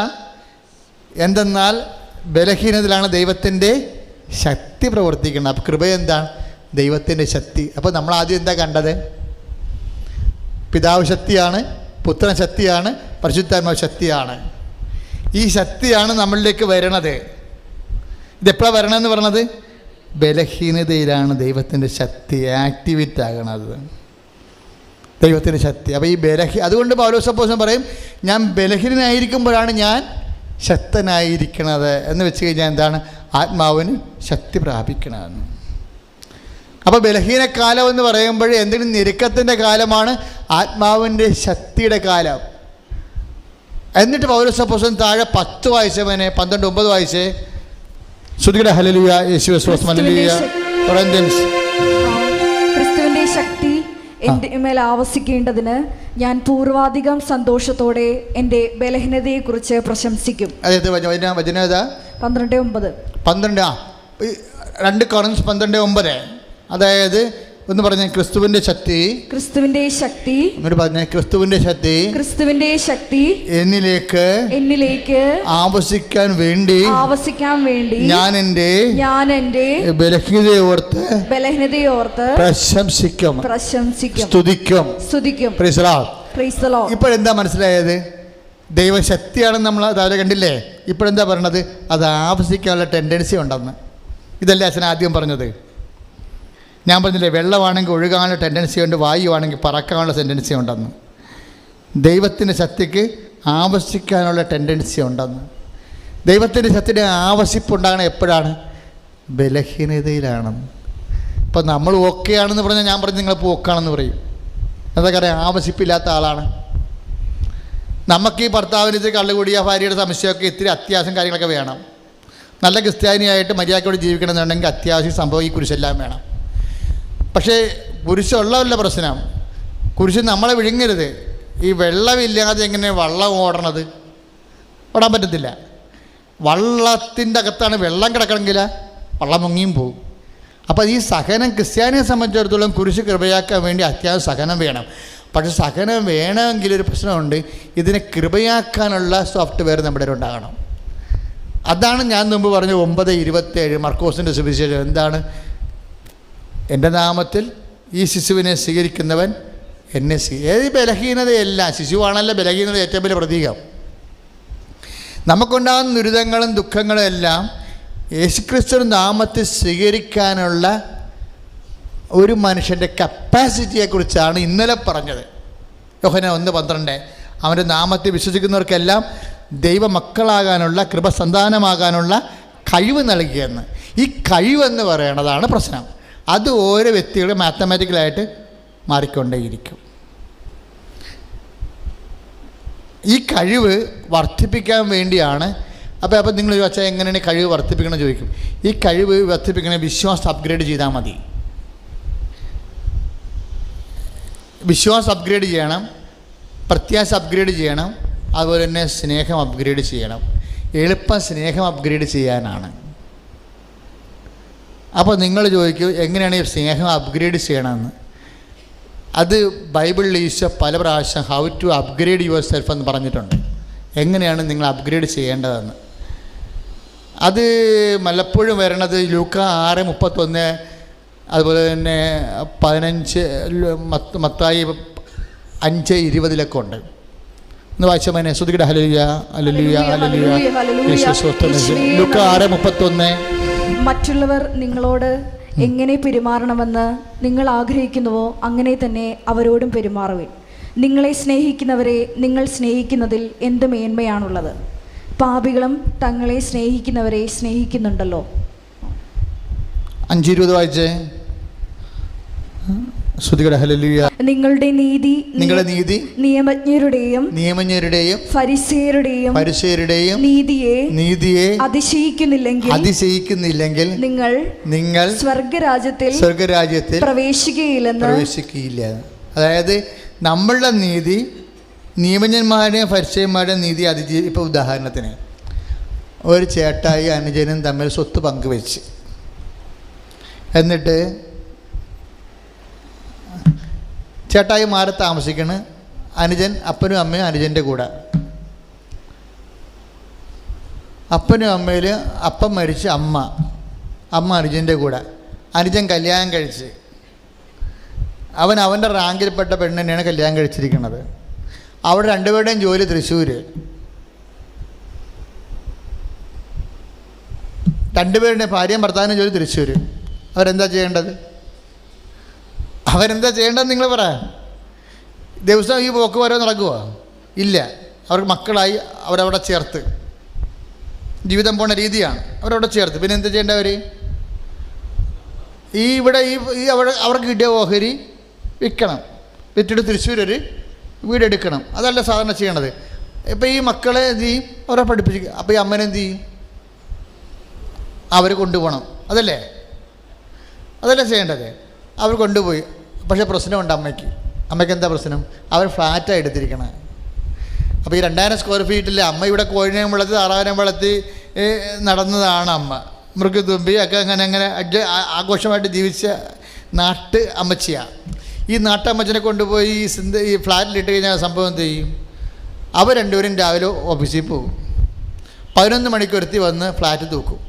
അവൾ 12 മണിക്ക് പോകും. അമ്മയോട് പറയും, അമ്മ ഫ്രിഡ്ജിലെല്ലാം ഉണ്ടാക്കി വെച്ചിട്ടുണ്ട്, അമ്മ ചൂടായി കഴിച്ചോളാൻ പറയും. ഒരു കുഴപ്പമില്ല. അമ്മക്ക് എന്താ ഭക്ഷണത്തിൽ കുഴപ്പമില്ല. അമ്മക്ക് ക്ഷീണമാണെന്ന് പറയുമ്പോൾ തന്നെ അപ്പം ഡോക്ടറെ കൊണ്ടുവരും, അല്ലെങ്കിൽ കാറിൽ ഡോക്ടറെ കൊണ്ടെടുത്ത് പോകും. ഇതെല്ലാം പരിപാടി നമുക്ക് ചെയ്യാനുള്ള ചെയ്യണം. പക്ഷേ അമ്മക്കൂടെ ജീവിക്കാൻ പറ്റുന്നില്ല. നമുക്ക് എപ്പോഴും ഓരോ നീര് വീഴ്ചയും വേദന, അവിടെ വേദന ഇവിടെ വേദന, എല്ലായിടത്തും നോക്കിയപ്പോൾ കാല് നീറിറങ്ങിയിരിക്കണം. ഇപ്പോൾ ഡോക്ടർ പറഞ്ഞു, ഇത് നാട്ടിൻപുറത്തൊക്കെ നടന്ന് ജീവിച്ച ആളല്ലേ, ഇത് നിങ്ങൾ ഈ ഫ്ലാറ്റിനകത്തൊക്കെ ഇട്ട് അനങ്ങാതെ ഇരിക്കുമ്പോൾ ഈ ടി വിയും കണ്ടുകൊണ്ടിരിക്കുമ്പോൾ നീര് വരും. അപ്പോൾ ഇവർക്ക് എന്ത് ചെയ്യാൻ? ഇവർക്കറിയാം എന്താ ചെയ്യേണ്ടതെന്ന്. പക്ഷെ നടക്കത്തില്ല. അമ്മയുടെ ഓഹരി വരെ വിറ്റിട്ടാണ് ഫ്ലാറ്റ് വാങ്ങിച്ചിരിക്കുന്നത്. അപ്പോൾ ഒരു ദിവസം ചേട്ടൻ അവിടെ ചെല്ലുകയാണ്. ചേട്ടൻ അവിടെ ചെല്ലുമ്പോൾ അമ്മ നല്ല പൂവമ്പഴം പോലെ ഇരുന്ന അമ്മയാണ്. ഇപ്പം സംഗതി ഒരു 10-15 വയസ്സ് പടർന്ന് കൂടിയിരിക്കുക, നീരും വെച്ചിരിക്കുകയാണ്. അപ്പോൾ അമ്മനെ കണ്ടിട്ട് ആദ്യത്തെ മക്കൾക്കെന്ന് പറയുന്നത് വല്ലാത്തൊരു പ്രണയമായിരിക്കും. ഇളയ മക്കളാണ് അമ്മയെ നോക്കണമെങ്കിലും എപ്പോഴും നിങ്ങളറിയണം, ആദ്യം പെറ്റ മകനെന്ന് പറയണത് അവർ തമ്മിൽ വല്ലാത്ത ഒരു കണ്ടീഷൻ ഉണ്ടാവും. അത് പകരുന്നില്ല. അപ്പോൾ അവനാണിത് കണ്ടിട്ട് സഹിക്കാൻ പറ്റണില്ല. പക്ഷെ അവൻ ചോദിക്കാൻ പറ്റുമോ? അവൻ അനിയനോട് ചോദിക്കാൻ പറ്റുമോ? അനിയന് കൊടുക്കാൻ പറ്റുമോ? കാര്യം അമ്മയുടെ ഓഹരി വരെ വിറ്റിട്ടല്ലേ അവനിത് വാങ്ങിച്ചിരിക്കുന്നത്. അമ്മനെ കൊണ്ടുപോകുന്ന അവന് പറയാൻ പറ്റത്തില്ല. അവസാനം ചേട്ടൻ എന്ത് ചെയ്ത്, എടാ ഞാനൊരു മാസം അമ്മയെ കൊണ്ട് നിർത്തട്ടെ. ഓ അതിൻ്റെ ആവശ്യമൊന്നുമില്ല, അമ്മ ഇവിടെ കുഴപ്പമില്ലാതെ പറഞ്ഞത്. അല്ല അതൊക്കെ നീ ശരി സമ്മതിച്ചു, അതങ്ങനെയല്ലേ പറയത്തുള്ളൂ. അമ്മനെ കൊണ്ടുപോയി അമ്മനെ ഒരു ദിവസം അമ്മയുടെ വീട്ടിൽ നാട്ടിൽ വന്ന് താമസിച്ചപ്പോൾ അമ്മയുടെ നീരും പോയി, വേദനയും പോയി. അമ്മ പഴയതുപോലെ പള്ളിയിലൊക്കെ പോയി സെമിത്തേരി പോയി അപ്പന് വേണ്ടി പ്രാർത്ഥിച്ചു. ഒക്കെ ആയി. കാര്യം അപ്പൻ ഇവിടെ സെമിത്തേരി കിടക്കാണ്ടല്ല, ഇവരെ കൊണ്ട് ഫ്ലാറ്റിലിട്ട് അവർ കിടക്കത്തില്ല. കാര്യം അപ്പൻ എന്ന് പറഞ്ഞാൽ അവരുടെ ജീവനാംശമാണ്. അവർ അങ്ങനെ ആ സെമിത്തേരി കിടക്കുമ്പോൾ എപ്പോഴും അവിടെ ഇരുന്നുകൊണ്ട് സെമിത്തേരിയിലെ കാര്യം ഓർത്താൽ അങ്ങനെ ഒറ്റ കിടക്കാനല്ല, ഒരു പ്രാർത്ഥന സ്വർഗ്ഗസ്ഥനെ പോലും ചെല്ലാൻ പറ്റണില്ല. അമ്മയുടെ ഈ മാനസികാവസ്ഥ നമുക്ക് മനസ്സിലാക്കണ്ടേ? അതാണ് ഇപ്പോൾ അമ്മക്ക് കിട്ടിയിരിക്കുന്നത്. രാവിലെ പള്ളിയിൽ പോകാൻ, പഴയ കുമ്മാതിരിയോടും പേരമ്മോടും ഒക്കെ നാട്ടുകാർ വിഷയമൊക്കെ പറഞ്ഞ് കറങ്ങി തിരിഞ്ഞ് വീട്ടിൽ വരാൻ 11 മണിക്ക് വന്നാൽ മതി, ഒരു കുഴപ്പമില്ല. അപ്പോൾ ആൾ ഓക്കെ ആയി. ഓളൊക്കെ ഇപ്പോൾ ഇവൻ പറഞ്ഞ് എടാ ഞാൻ വരണില്ലടാ, ഞാനിത് ഇവർക്ക് ഇപ്പോൾ വലിയ കുഴപ്പമൊന്നുമില്ല എന്ന് പറഞ്ഞ്. ഈ അനിയൻ എന്താ ചെയ്യേണ്ടത്? അതിൽ അമ്മ ഇവിടെ ഓക്കെ അല്ലേ, അമ്മ ഇവിടെ നിർത്തപ്പോൾ ഇവൻ കാറിൽ കൊണ്ടുപോകുകയും മരുന്ന് മേടിച്ച് കൊടുക്കുകയും ഭക്ഷണങ്ങളും എല്ലാം ചെയ്തില്ലേ, ആ കാശെങ്കിലും ചേട്ടനെ കൊടുക്കണ്ടേ?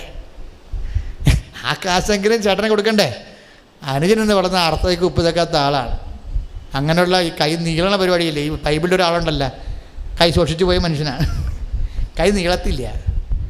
ഈ കൈ നീളാത്ത അനുജന് അവൻ്റെ അമ്മയുടെ ഓഹരി അവൻ തന്നെ വിറ്റ് അവൻ തന്നെ ഭാര്യയായിട്ട് ഉപയോഗിക്കണമെങ്കിലും ഈ ജ്യേഷ്ഠൻ അമ്മച്ചിനെ നോക്കുമ്പോൾ ഈ നീതിയാണ് നിങ്ങളുടെ നീതി എന്ന് പറയണത്. നിങ്ങളുടെ നീതി നിയമജ്ഞന്മാരെയും ഫരിസേയരെയും അതിലംഘിക്കുന്നില്ലെങ്കിൽ നിങ്ങൾ ദൈവരാജ്യത്തിൽ പ്രവേശിക്കത്തില്ല.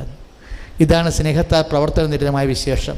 മറ്റുള്ളവർ ചെയ്യുന്നതിനൊക്കെ കൂടുതലെന്ന് പറഞ്ഞാൽ അനിയൻ ചെയ്യുന്നതിനെ കൂടുതലാണ് ചേട്ടൻ ചെയ്യണത്, ഇല്ലേ?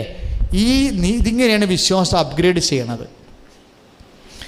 ഇത് പ്രത്യാശ അപ്ഗ്രേഡ് ചെയ്യാം. ഇതെല്ലാം ചെയ്യണത് ഈ അമ്മയ്ക്ക് വേണ്ടി ഇതെല്ലാം ചെയ്യണത് എന്തുദ്ദേശത്തിലാണ്? 5 പൈസ ഇപ്പം അധിക ബാധ്യതയാണ് ചേട്ടന് വരണത്. പക്ഷേ ഇതെല്ലാം ഈ കുരിശ് തൂങ്ങിയതിൻ്റെ പേരിൽ ചെയ്യുകയാണ്. എന്താ കാര്യം? അവൻ്റെ സാദൃശ്യത്തിലേക്കാണ് നമ്മൾ വിളിക്കപ്പെട്ടിരിക്കുന്നത്. അതല്ലേ 2 Corinthians 3:18 വായിച്ചത്? എന്താ വായിച്ചവനെ?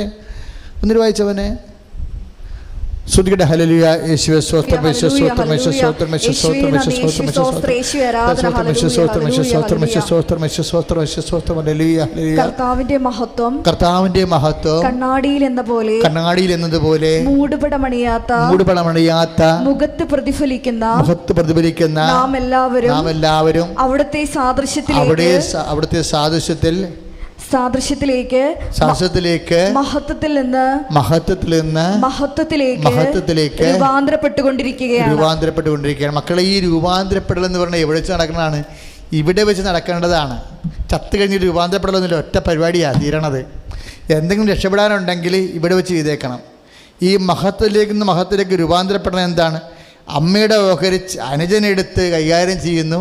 അമ്മക്ക് മരുന്നിന് പോലും കൊടുക്കുന്നില്ല എന്നുണ്ടെങ്കിലും യേശുക്രിസ്തുവിൻ്റെ നാമത്തിൽ നമ്മൾ അമ്മേനെ സ്വീകരിച്ചിരിക്കുമ്പോൾ അവൻ്റെ മഹത്വത്തിൽ നിന്ന് മഹത്വത്തിലേക്ക് നമ്മൾ രൂപാന്തരപ്പെട്ടുകൊണ്ടിരിക്കുകയാണ്. എന്താ കാര്യം?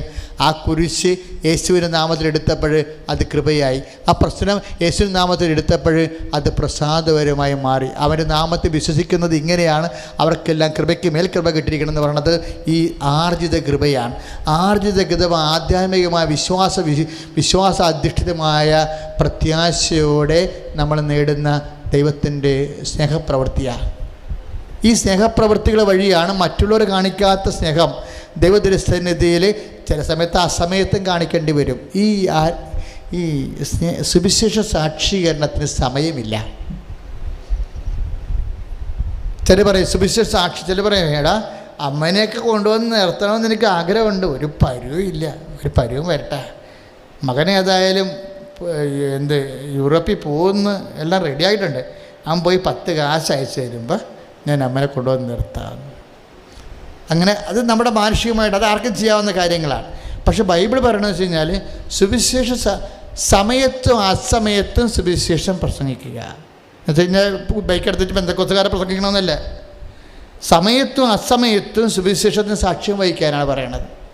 2 തിമോത്തിയാണെന്ന് തോന്നണം, ഒന്ന് ശ്രദ്ധിക്കട്ടെ. ഹല്ലേലൂയ. അതായത് സുവിശേഷം പ്രസംഗിക്കുക എന്ന് വെച്ചാൽ സുവിശേഷം സാക്ഷീകരിക്കുക. വചനം സാക്ഷീകരിക്കണത് സാഹചര്യം അനുകൂലമാണെങ്കിലും അല്ലെങ്കിലും. ഇപ്പം നമുക്കിപ്പോൾ സാഹചര്യം, ഇപ്പം ഞാൻ അമ്മനെ കൊണ്ട് നിർത്തിയാണ്, എനിക്ക് എൻ്റെ സാഹചര്യങ്ങളൊന്നും ഇല്ല, എൻ്റെ സാഹചര്യം വരുമ്പോൾ കൊണ്ട് നിർത്താമെന്നാണ്. അപ്പോൾ കർത്താവ് പറയുന്നത് എന്താണ്?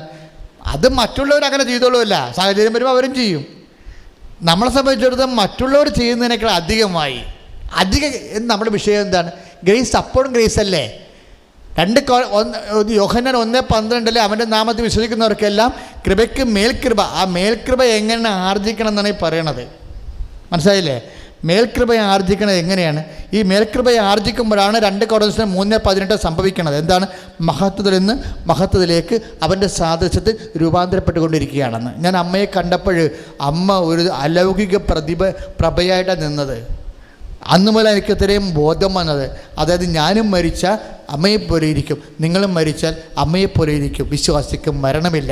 പക്ഷെ ഒരു പ്രശ്നമുണ്ട്. എന്താ പ്രശ്നം?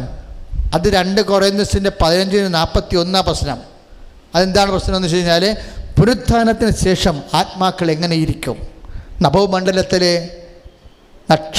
സൂര്യനുണ്ട്, ചന്ദ്രനുണ്ട്, നക്ഷത്രങ്ങളുണ്ട്. നക്ഷത്രങ്ങൾ തമ്മിലും പ്രഭയ്ക്ക് വ്യത്യാസമുണ്ടെന്ന്. അത്രയും പറഞ്ഞാൽ കുഴപ്പമൊന്നുമില്ല. അത് ആസ്ട്രോഫിസിക്സ്, ആസ്ട്രോളജി എന്തെങ്കിലും ആയിക്കൊള്ളട്ടെ. വേറെ ഒരു സംഭവം പറഞ്ഞു, ഇതുപോലെ തന്നെ ഇരിക്കും പുനരുത്ഥാനത്തിൽ നമ്മുടെ ശരീരവും. അപ്പോൾ എൻ്റെ അങ്ങനെയുണ്ട് പരിപാടി. ആകാശത്ത് ചന്ദ്രനുണ്ട്, സൂര്യനുണ്ട്, ചന്ദ്രനുണ്ട്, നക്ഷത്രങ്ങളുണ്ട്. നക്ഷത്രങ്ങൾ തമ്മിലും വ്യത്യാസമുണ്ടെന്ന് നമുക്കറിയാമല്ലോ. നക്ഷത്രങ്ങൾ തമ്മിൽ വ്യത്യാസം എന്ന് പറയണത് ഈ ഹീലിയം എല്ലാം കാർബൺ ആകുമ്പോൾ നക്ഷത്രം ചത്തുപോകും, പ്രേതമാകും. നമ്മുടെ ഇന്ത്യക്കാരനാണല്ലോ അത് കണ്ടുപിടിച്ചത്, ചന്ദ്രശേഖരൻ്റെ നോബൽ സമ്മാനം കിട്ടിയ തീസിസാണത്. നക്ഷത്രങ്ങളെ പ്രേതമാകുന്നുണ്ടെന്ന്. പ്രേതമാകുന്ന നക്ഷത്രങ്ങൾ ആകാശത്ത് ഒത്തിരി അടക്കണം, യക്ഷികളെയും പോലെ അടക്കമുണ്ടെന്നാണ് പറയണത്. എന്ന് വെച്ച് കഴിഞ്ഞാൽ ഈ ഹീലിയം എല്ലാം സൂര്യനും കത്തിപ്പോവില്ല. സൂര്യൻ ഒരു നക്ഷത്രമാണ്. അതിൻ്റെ അകത്തുള്ള ഹീലിയം എല്ലാം കത്തിത്തീരാൻ 400 കോടി കൊല്ലം കഴിയുമ്പോൾ സൂര്യൻ ചത്തിപ്പോവും, കരിക്കട്ട പോലെ നിൽക്കും. അപ്പോൾ ഈ ലോകം മുഴുവൻ ഇങ്ങനെ ഇരുട്ടായി പോകും. അപ്പോൾ ഈ അതാകുമ്പോൾ പൗലോസപ്പോസ്തലൻ പറഞ്ഞ നക്ഷത്രങ്ങൾ തമ്മിലും പ്രഭയ്ക്ക് വ്യത്യാസമുണ്ടെന്ന്. എന്നിട്ട് അവിടെയും പ്രശ്നമൊന്നുമില്ല. നിഗൂഢവചനം എന്ന് പറഞ്ഞാൽ എന്താണ്? ഇതുപോലെ തന്നെയാണ് പുനരുത്ഥാനത്തിൽ ആത്മാക്കളുടെ അവസ്ഥയെന്ന് പച്ചക്ക് പറഞ്ഞിരിക്കുകയാണ്. എന്ന് വെച്ച് കഴിഞ്ഞാൽ കൂടുതൽ കൃപയെ ആർജിച്ചത് സൂര്യനും, അതിനേക്കാൾ കൃപ കുറഞ്ഞത് ചന്ദ്രനും, അതിനേക്കാൾ കൃപ കുറഞ്ഞത് നക്ഷത്രവും, അതിനേക്കാൾ കുറഞ്ഞത് കൃപ കരിക്കട്ടയും. ആ നല്ല കളറൊക്കെ പോയി കരിക്കട്ടയായിട്ടിരിക്കുന്ന പാർട്ടി അകത്താണ് പുള്ളിക്ക് എൻട്രി കിട്ടിയെന്ന് നമ്മൾ എൻട്രി പാസ് ഉള്ളി ഒരു അനുതാപത്തിൽ എൻട്രി പാസ് കൊടുത്തു. പക്ഷേ പ്രശ്നമെന്ന് വെച്ച് കഴിഞ്ഞാൽ കൃപയ്ക്ക് മേൽകൃപയെ ആർജിക്കുന്ന അനുസരിച്ചാണ് നമ്മൾ മഹത്വപ്രഭാവത്തിൽ സൂര്യപ്രഭയാകണതും ചന്ദ്രപ്രഭയാകണതും അതിനകത്ത് ആ നക്ഷത്രപ്രഭയാകണതും. ചില അണ്ണന്മാർ വിചാരിക്കുക പാഠ നടത്താം, പെണ്ണ് പിടിക്കാം, കള്ളക്കേസ് കൊടുക്കാം, അതിർത്തി മാന്താം, എല്ലാം എന്ത് പരിപാടിയും ചെയ്യാം, മേടിച്ചാൽ കൊടുക്കണ്ട, അവസാനം അച്ഛനെ വിളിച്ച് കുമ്പസാരിച്ചാൽ മതി. ഞൊട്ടും. എന്താ പരിപാടി? ഒരു പടിയും നടക്കത്തില്ല. കത്തോലിക്ക സഭ പണ്ടേ കാര്യം പറഞ്ഞിരുന്നെങ്കിൽ എത്തുമാത്രം കള്ളന്മാരെ ഒഴിവാക്കാറുണ്ട് സഭയെന്ന്. എല്ലാം വിചാരിച്ചിരിക്കണതല്ലേ ഈ കുമ്പസാരം കൊണ്ട് എന്തുമാത്രം തോന്നിവാസം ഉണ്ടായിരിക്കണേ. കുമ്പസാരം ഇപ്പോൾ വെളുക്കാൻ തെറ്റെല്ലാം പാണ്ടായില്ലേ. ഇവനെല്ലാ തോന്നിവാസങ്ങളും തരവഴിത്തരങ്ങളും കാണിച്ചതിന് ശേഷം അവസാനം അച്ഛനെ വിളിച്ചിട്ട് പോകുന്ന മോങ്ങായിട്ട് കുമ്പസാരിച്ചിട്ട് 2 സ്വർഗ്ഗസ്ഥലം തീരുവാ. ഒരിക്കലും തീരത്തില്ല. തീരുമായിരിക്കും. ഈ നല്ല കളനെ സംഭവിച്ച പോലെ സംഭവിക്കും. എൻട്രി പാസ് അടിക്കുന്നേ ഉള്ളൂ. അതിന് അപ്പുറത്തേക്കുണ്ട്. ഇതിൻ്റെ അകത്ത് എല്ലാം A+, A1, A+, A, B ഇങ്ങനെ കിടക്കല്ലേ സംഭവം. അപ്പം അതുകൊണ്ടാണ് ഈശോ ആദ്യം പറഞ്ഞത് പിന്നെ A+ വല്ലതും വേണമെങ്കിൽ ബലം പ്രയോഗിക്കേണ്ടി വരും കേട്ടാ. സ്നാപയോഹന്നാൻ്റെ കാലം മുതൽ തന്നെയാണ് ക്വസ്റ്റ്യൻ വന്നിരിക്കുന്നത്. അന്ന് മുതൽ ദൈവരാജ്യം ബലവശമായിരിക്കുന്നു, ബലം പ്രയോഗിക്കുന്ന അകത്ത് കിടക്കണമെന്ന്. ഈശോ ഒരു സൂപ്പർ കള്ളനാണ്. എന്നുവെച്ചാൽ പറയാനുള്ള എല്ലാം പറയുകയും ചെയ്യും. നേക്കുമ്പോൾ ഭയങ്കര ക്ഷമയാണ്. പറയാനുള്ള എല്ലാം പറഞ്ഞിട്ടാണ് പോയിരിക്കുന്നത്. സ്നാപയോഹന്നാൻ്റെ കാലം മുതൽ ദൈവരാജ്യം ബലവശമാണ്. ചുമ്മാ ഈശോനെ ഓടിച്ചോണ്ടിരുന്നു കഴിഞ്ഞാൽ ദൈവരാജ്യത്തൊന്നും പ്രവേശിക്കത്തില്ല. ഇല്ലെങ്കിൽ നിൻ്റെ കാര്യം പോക്കാണ്, കരിക്കട്ടായി പോകുമെന്ന് പറഞ്ഞു. അധികാരത്തോടുകൂടിയല്ല, അധികാരമെന്നല്ല. അതായത് എന്താ വെച്ച് കഴിഞ്ഞാൽ എപ്പോഴും പറയും ഈ ജനം കണ്ണുകൊണ്ട് കാണുക, ചെവി കൊണ്ട് കേൾക്കുക, ഹൃദയം കൊണ്ട് സ്പർശിക്കുക അസാധ്യമാകും. ഞാൻ കണ്ണടച്ചിരിക്കണമെന്നാണ്. എന്താ പറഞ്ഞിട്ട് കാര്യമില്ലെന്ന്. 13:9 മത്തായി പറയും കേൾക്കാൻ ചെവിയുള്ളവൻ കേൾക്കട്ടെ എന്നാണ്. ദൈവത്തിൻ്റെ വചനം കേൾക്കാനും പ്രവർത്തിക്കാനുമുള്ളത് ഒരു ശ്രവണാഭിഷേകമാണ്. എന്നും കണ്ണുനീരോടെ നിന്ന് കർത്താവ് കൈവിടല്ലേ എന്ന് പ്രാർത്ഥിക്കണം. ഭൂമിയിൽ വല്ലങ്ങ് പല കൊടുക്കാൻ മേടിക്കലും കള്ളത്തരങ്ങളും കരിഞ്ചന്തകളും തോന്നിവാസങ്ങളൊക്കെ നടത്തും. അവിടെ എല്ലാം പോയി മസിൽ പിടിച്ചും ജയിക്കാൻ വേണ്ടി നോക്കിയിട്ട് ആര് ജയിക്കാനാണ്? രൂപ പശുവിനെ വിറ്റ പോലെ ഇരിക്കും. അടുത്ത പശുവിനെ വിറ്റപ്പോൾ 36,000 രൂപയ്ക്ക് പശുവിനെ വിറ്റ് 25 പൈസ. പശുവിനെ വാങ്ങിച്ചത് 36,000 രൂപ 25 പൈസ. പശുവിനെ വിറ്റപ്പോൾ 34,000 രൂപ 75 പൈസ. ലാഭമോ നട്ടവാ? പൈസയായി ലാഭം. 25 പൈസ ആയില്ല, ഇപ്പോൾ 75 ആയല്ലേ. ചില ഈ ഭൂമിയിലും ഗുസ്തി നടത്തുന്ന ആൾക്കാർക്കെല്ലാം പൈസയിൽ ലാഭമെന്നേ ഉള്ളൂ, തൽക്കാലത്തേക്കുള്ള പൈസ. യഥാർത്ഥ സംഭവം നഷ്ടപ്പെടാനുള്ള നഷ്ടപ്പെട്ടിരിക്കും. അതുകൊണ്ടാണ് ഈശോ ചോദിക്കണത് ലോകം മുഴുവൻ നേടാം, ആത്മാവ് നഷ്ടപ്പെട്ടാൽ എന്ത് പ്രയോജനം? ശ്രദ്ധിക്കട്ടെ. ഹല്ലേലൂയ. ഈ മത്തായിയുടെ സുവിശേഷം 5:19 ഇതിൻ്റെ അടിത്തറ വചനം എന്ന് പറഞ്ഞത് അതാണ്. മത്തായി 5:19. ഈ വചനങ്ങളെ എത്ര ലഘുവായാലും അവ അനുസരിക്കാൻ മറ്റുള്ളവരെ പഠിപ്പിക്കുകയോ ചെയ്യുന്നവൻ ദൈവരാജ്യത്തിൽ വലിയവനായിരിക്കുമെന്ന്. അവിടെയും വലിപ്പ ചെറുപ്പമുണ്ടെന്ന് മനസ്സിലായില്ലേ? ഇത് മനസ്സിലാക്കാതെ ജീവിച്ചിട്ട് ഒരു കഥയുമില്ല കേട്ടോ. മത്തായി 5:19 ഈ വചനങ്ങൾ അതെത്ര ലഘുവായാലും ശരി, ഇപ്പം ലഘുവായ വചനങ്ങൾ പോലും അനുസരിച്ച് കഴിഞ്ഞാൽ കൃപ കിട്ടുമെന്നതിൻ്റെ അർത്ഥം. ഈ വചനങ്ങൾ എത്ര ലഘുവായാലും ശരി, അവ അനുസരിക്കാൻ മറ്റുള്ളവരെ പഠിപ്പിക്കുകയോ ചെയ്യുന്നവൻ ദൈവരാജ്യത്തിൽ വലിയവനായിരിക്കുമെന്ന്. വലിയവൻ. ഈ വലിപ്പ ചെറുപ്പത്തെക്കുറിച്ചാണ് ഈ വലിയവനാകണം എങ്ങനെയാ? ഈ ദൈവരാജ്യത്തിൻ്റെ വചനങ്ങൾ എക്സിക്യൂട്ട് ചെയ്യാൻ നമുക്കെന്ത് വേണം? വിശ്വാസം വേണം, അല്ലേ? അതിനേക്കാൾ ഉപരി എന്താ വേണ്ടത്? പ്രത്യാശ വേണം. അതിനേക്കാൾ ഉപരി എന്താ വേണ്ടത്? സ്നേഹം വേണം. ഈ സ്നേഹത്തിനുള്ള ഗുണം എന്താണെന്നറിയാവോ? നിങ്ങൾ ഈ കുർബാന കഴിയുമ്പോഴും കുർബാന സ്വീകരിക്കുമ്പോഴും ഒക്കെ കർത്താവേ ദൈവസ്നേഹത്താൽ എന്നെ നിറയ്ക്കണമെന്ന് പ്രാർത്ഥിക്കണം. ഈ മനുഷ്യൻ മരിക്കുമ്പോൾ അവസാനം മരിക്കണത് എന്താ? മനുഷ്യൻ മരിക്കുമ്പോൾ അവസാനം മരിക്കണത് എന്താ? ബ്രെയിൻ ഡെത്ത് എന്ന്. അല്ലെ ഈ ബ്രെയിൻ ഡെത്ത് വെച്ചുകൊണ്ട് എന്തുമാത്രം കള്ളത്തരം കാണിക്കാൻ തുടങ്ങി. ഈ അവയവദാനങ്ങൾ കള്ളം എല്ലാം കള്ളത്തരങ്ങളല്ലേ? അറബികളൊക്കെ വന്ന് ഇവിടെ കൂട്ടം കൂട്ടി താമസിക്കല്ലേ, കിഡ്നി പോയ ആൾ പാർട്ടിയൊക്കെ. അവർക്കെല്ലാം റാക്കറ്റുകളൊക്കെ വെച്ചിരിക്കല്ലേ. ഈ ബ്രെയിൻ ഡെത്ത് എന്ന് പറഞ്ഞ് ബ്രെയിൻ ഡെത്ത് ഉണ്ടാക്കിയ കിഡ്നി അടിച്ചേക്കുന്ന ആശുപത്രി കേരളത്തിലില്ലേ? എന്നിട്ട് 30 ലക്ഷത്തിനൊക്കെ വിൽക്കണില്ലേ കിഡ്നി? നമുക്ക് ദൈവം മാത്രമേ ഉള്ളൂ എന്ന് ഓർത്തേക്കണം. ഇതെല്ലാം ഒരു റാക്കറ്റാണ്, ലോകം മുഴുവൻ റാക്കറ്റാണ്. ഇവിടെ ഇതിൻ്റെ അപ്പുറത്തും നടക്കും. ഇപ്പം എന്താ പറഞ്ഞുകൊണ്ടിരിക്കണമെന്ന് ചോദിച്ചു കഴിഞ്ഞാൽ ശ്രദ്ധിക്കട്ടെ. Hallelujah, hallelujah, hallelujah, hallelujah, hallelujah, hallelujah. യേശുവേ നന്ദി, യേശുവേ സ്തോത്രം. അവസാനം മരിക്കണേ എന്താ? ബ്രെയിൻ. ആത്മീയ ജീവിതത്തിൽ അവസാനം മരിക്കണേ എന്തായിരിക്കും? സ്നേഹമായിരിക്കും. എന്താ കാര്യം വെച്ച് കഴിഞ്ഞാൽ 1 കൊറിന്തോസിൻ്റെ 13:7 പറയുന്നുണ്ട്, സ്നേഹം എല്ലാത്തിനെയും അതിജീവിക്കണമെന്ന്. സ്നേഹമില്ലാത്തതിനെയും അതിജീവിക്കണം. അപ്പോഴാദ്യമേ തന്നെ നിങ്ങൾ ഈ കൃപയിൽ നിലനിൽക്കാൻ ഉദ്ദേശിക്കുന്നുണ്ടെങ്കിൽ, അതിജീവിക്കാൻ ഉദ്ദേശിക്കുന്നുണ്ടെങ്കിൽ ആദ്യം തന്നെ ഇപ്പം ഞാൻ കുർബാനയൊക്കെ സ്വീകരിക്കത്തില്ലേ? ഇപ്പോൾ കുർബാനയെ സ്വീകരിച്ചിട്ട് നമ്മളെന്താ ചെയ്യണത്? ഇവിടെ മുഴുവൻ പല്ലിയാണ്, ഇതൊക്കെ അടിക്കാനായി ഭയങ്കര ചുക്കിലല്ലോ, അയ്യോ ചെട്ടിയാനും കൊണ്ടാണ് ഇവിടെ. കുഴപ്പമില്ല, എൻ്റെ വീട്ടിൽ ചെട്ടിയാറുണ്ട്, പിന്നെ ഇവിടെ ഇല്ലാത്തത്. ഇതും പറഞ്ഞുകൊണ്ടിരിക്കണേ ആൾക്കാർ. കുർബാനയെ സ്വീകരിച്ചിട്ട് ചെട്ടിയാറുണ്ടായി, വലിയുണ്ടായി, വായിട്ട് നോക്കിയിരിക്കും, വരയോടെ നോക്കിയിരിക്കണം. എൻ്റെ മക്കളെ, ആദ്യം ദൈവസ്നേഹം നിറയാൻ വേണ്ടി പ്രാർത്ഥിക്കണം ഉള്ളിൻ്റെ ഉള്ളിൽ. കാര്യം എന്താണ്? അവസാനം വരെ നിൽക്കണത് എന്താ? വിശ്വാസം മരിക്കും, ചില സമയത്ത് പ്രത്യാശ മരിക്കും. മരിക്കാൻ നിൽക്കണത് എന്തായിരിക്കും? സ്നേഹമായിരിക്കും. പിന്നെ നിങ്ങൾക്കൊരു പണി ചെയ്യാമെന്ന് വെച്ച് കഴിഞ്ഞാൽ, ഈ സ്നേഹത്താൽ പ്രവർത്തന നിരമതമായ വിശ്വാസം എന്ന് പറയുമ്പോൾ, ഈ വിശ്വാസത്തിന് മുഴുവനും സ്നേഹത്താലും പ്രത്യാശയും മുഴുവനും സ്നേഹത്താലും അറ്റാച്ച് ചെയ്ത് കഴിഞ്ഞാൽ, വിശ്വാസപ്രവൃത്തികളെല്ലാം സ്നേഹപ്രവൃത്തികളാക്കാൻ പറ്റിക്കഴിഞ്ഞാൽ, അതായത് നിങ്ങൾ ചെയ്യുന്ന വിശ്വാസത്തിൻ്റെ പേരിൽ ചെയ്യുന്ന പ്രവൃത്തികളെല്ലാം ദൈവസ്നേഹത്തിൻ്റെ പ്രവൃത്തികളായിട്ട് മാറ്റണം. ഇപ്പോൾ അപ്രധാനമായി ഇപ്പോൾ മമ്മൂട്ടിയൊക്കെ ഹാർട്ട് വെച്ച് കൊടുക്കും, കുഞ്ഞുങ്ങൾക്ക് ഹാർട്ട് വെക്കുന്നില്ലേ? അപ്പോൾ അതിനകത്ത് പല പ്രശ്നങ്ങളുണ്ട്. ഒന്ന് അവരുടെ സൽപ്രവൃത്തി, രണ്ടാമത് നികുതി പ്രശ്നങ്ങളുണ്ടാവും. കാര്യം അവർക്ക് കൊടുക്കാനുള്ള നികുതി എന്നല്ല അവരത് കൊടുക്കണത്. എല്ലിട്ട് കൊണ്ട പണിയൊന്നുമില്ലല്ലോ അത്. എല്ലിട്ട് കൊണ്ട പണിയൊന്നുമില്ലല്ലോ. അവരെ ട്രസ്റ്റ് ഉണ്ടാക്കിയിട്ട് ആ ട്രസ്റ്റിൽ നിന്ന് ആണ് അവരുടെ അക്കൗണ്ട് പേ ചെയ്തിട്ട് അവിടെ നിന്ന് കിട്ടുന്ന പൈസയാണ് ആ നികുതി കൊടുക്കാനുള്ള പൈസയാണ്, സർക്കാരിന് കൊടുക്കാനുള്ള പൈസയാണ് പിള്ളേർക്ക് ഹാർട്ട് എടുത്ത് ഉണ്ടാക്കാൻ വേണ്ടി കൊടുക്കുന്നത്. തെറ്റോ ശരിയൊന്നുമല്ല, സൽപ്രവൃത്തിയാണത്. പക്ഷെ ക്രിസ്ത്യാനിയുടെ പ്രവർത്തനം സൽപ്രവൃത്തിയല്ല, കൃപാവര പ്രവൃത്തിയാണ്. അപ്രധാനമായി 1000 വീട്, ഇപ്പോൾ 800 കോടി രൂപ പലിശ കിട്ടുന്നുണ്ട് അവർക്ക്. അവർ 1000 വീട് 10,000 പെണ്ണുങ്ങളെ കെട്ടിക്കുക ചെയ്യുക. സൽപ്രവൃത്തിയാണത്. അത് നിത്യരക്ഷയുമായിട്ട് അതിന് കണക്ഷനൊന്നുമില്ല. നമ്മൾ ചെയ്യേണ്ട സൽപ്രവൃത്തി അല്ല. ഇപ്പോൾ വിൻസെൻ്റ് പ്രകാരം ബുക്ക് കൊടുക്കണം എന്നൊക്കെ പറയണില്ലേ? അതൊക്കെ എല്ലാം സൽപ്രവൃത്തികൾ ചെയ്തിട്ടൊരു കഥയുമില്ല. സൽപ്രവൃത്തികളല്ല, കാരുണ്യപ്രവൃത്തികളുമല്ല. അതാർക്കും ചെയ്യാം.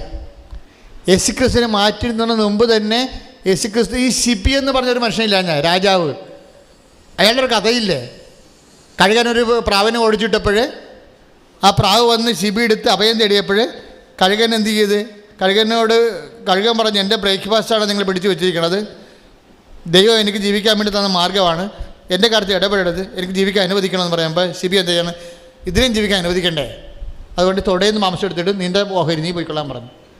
അപ്പോൾ യേശു ക്രിസ്തു ഇവിടെ കാരുണ്യമില്ലായിരുന്നോ? ഇവിടെ കാരുണ്യമില്ലാഞ്ഞുകൊണ്ടാണ് കർത്താവ് കെട്ടിയെടുത്ത് കുറിച്ച് തുറക്കാൻ കാര്യം. അപ്പോൾ കാരുണ്യ പ്രവൃത്തിയല്ല പ്രധാനപ്പെട്ടതെന്ന് മനസ്സിലായില്ലേ? പിന്നെ എന്താണ്? കൃപാവര പ്രവർത്തനം. അതായത് നിങ്ങൾ എൻ്റെ നാമത്തിൽ ഒരു പച്ചവെള്ളം കൊടുത്താൽ പ്രതിഫലം നൽകുമെന്ന്. ആരുടെ നാമത്തിലാണ്? യേശുവിൻ്റെ നാമത്തിൽ. നമ്മൾ ചെയ്യുന്ന പ്രവൃത്തികൾ യേശു ക്രിസ്തുവിൻ്റെ നാമത്തിലായിരിക്കണം. 10:42 അത് മത്തായിയുടെ സുവിശേഷത്തിലെ സ്തുതിയുടെ ഹല്ലേലൂയ.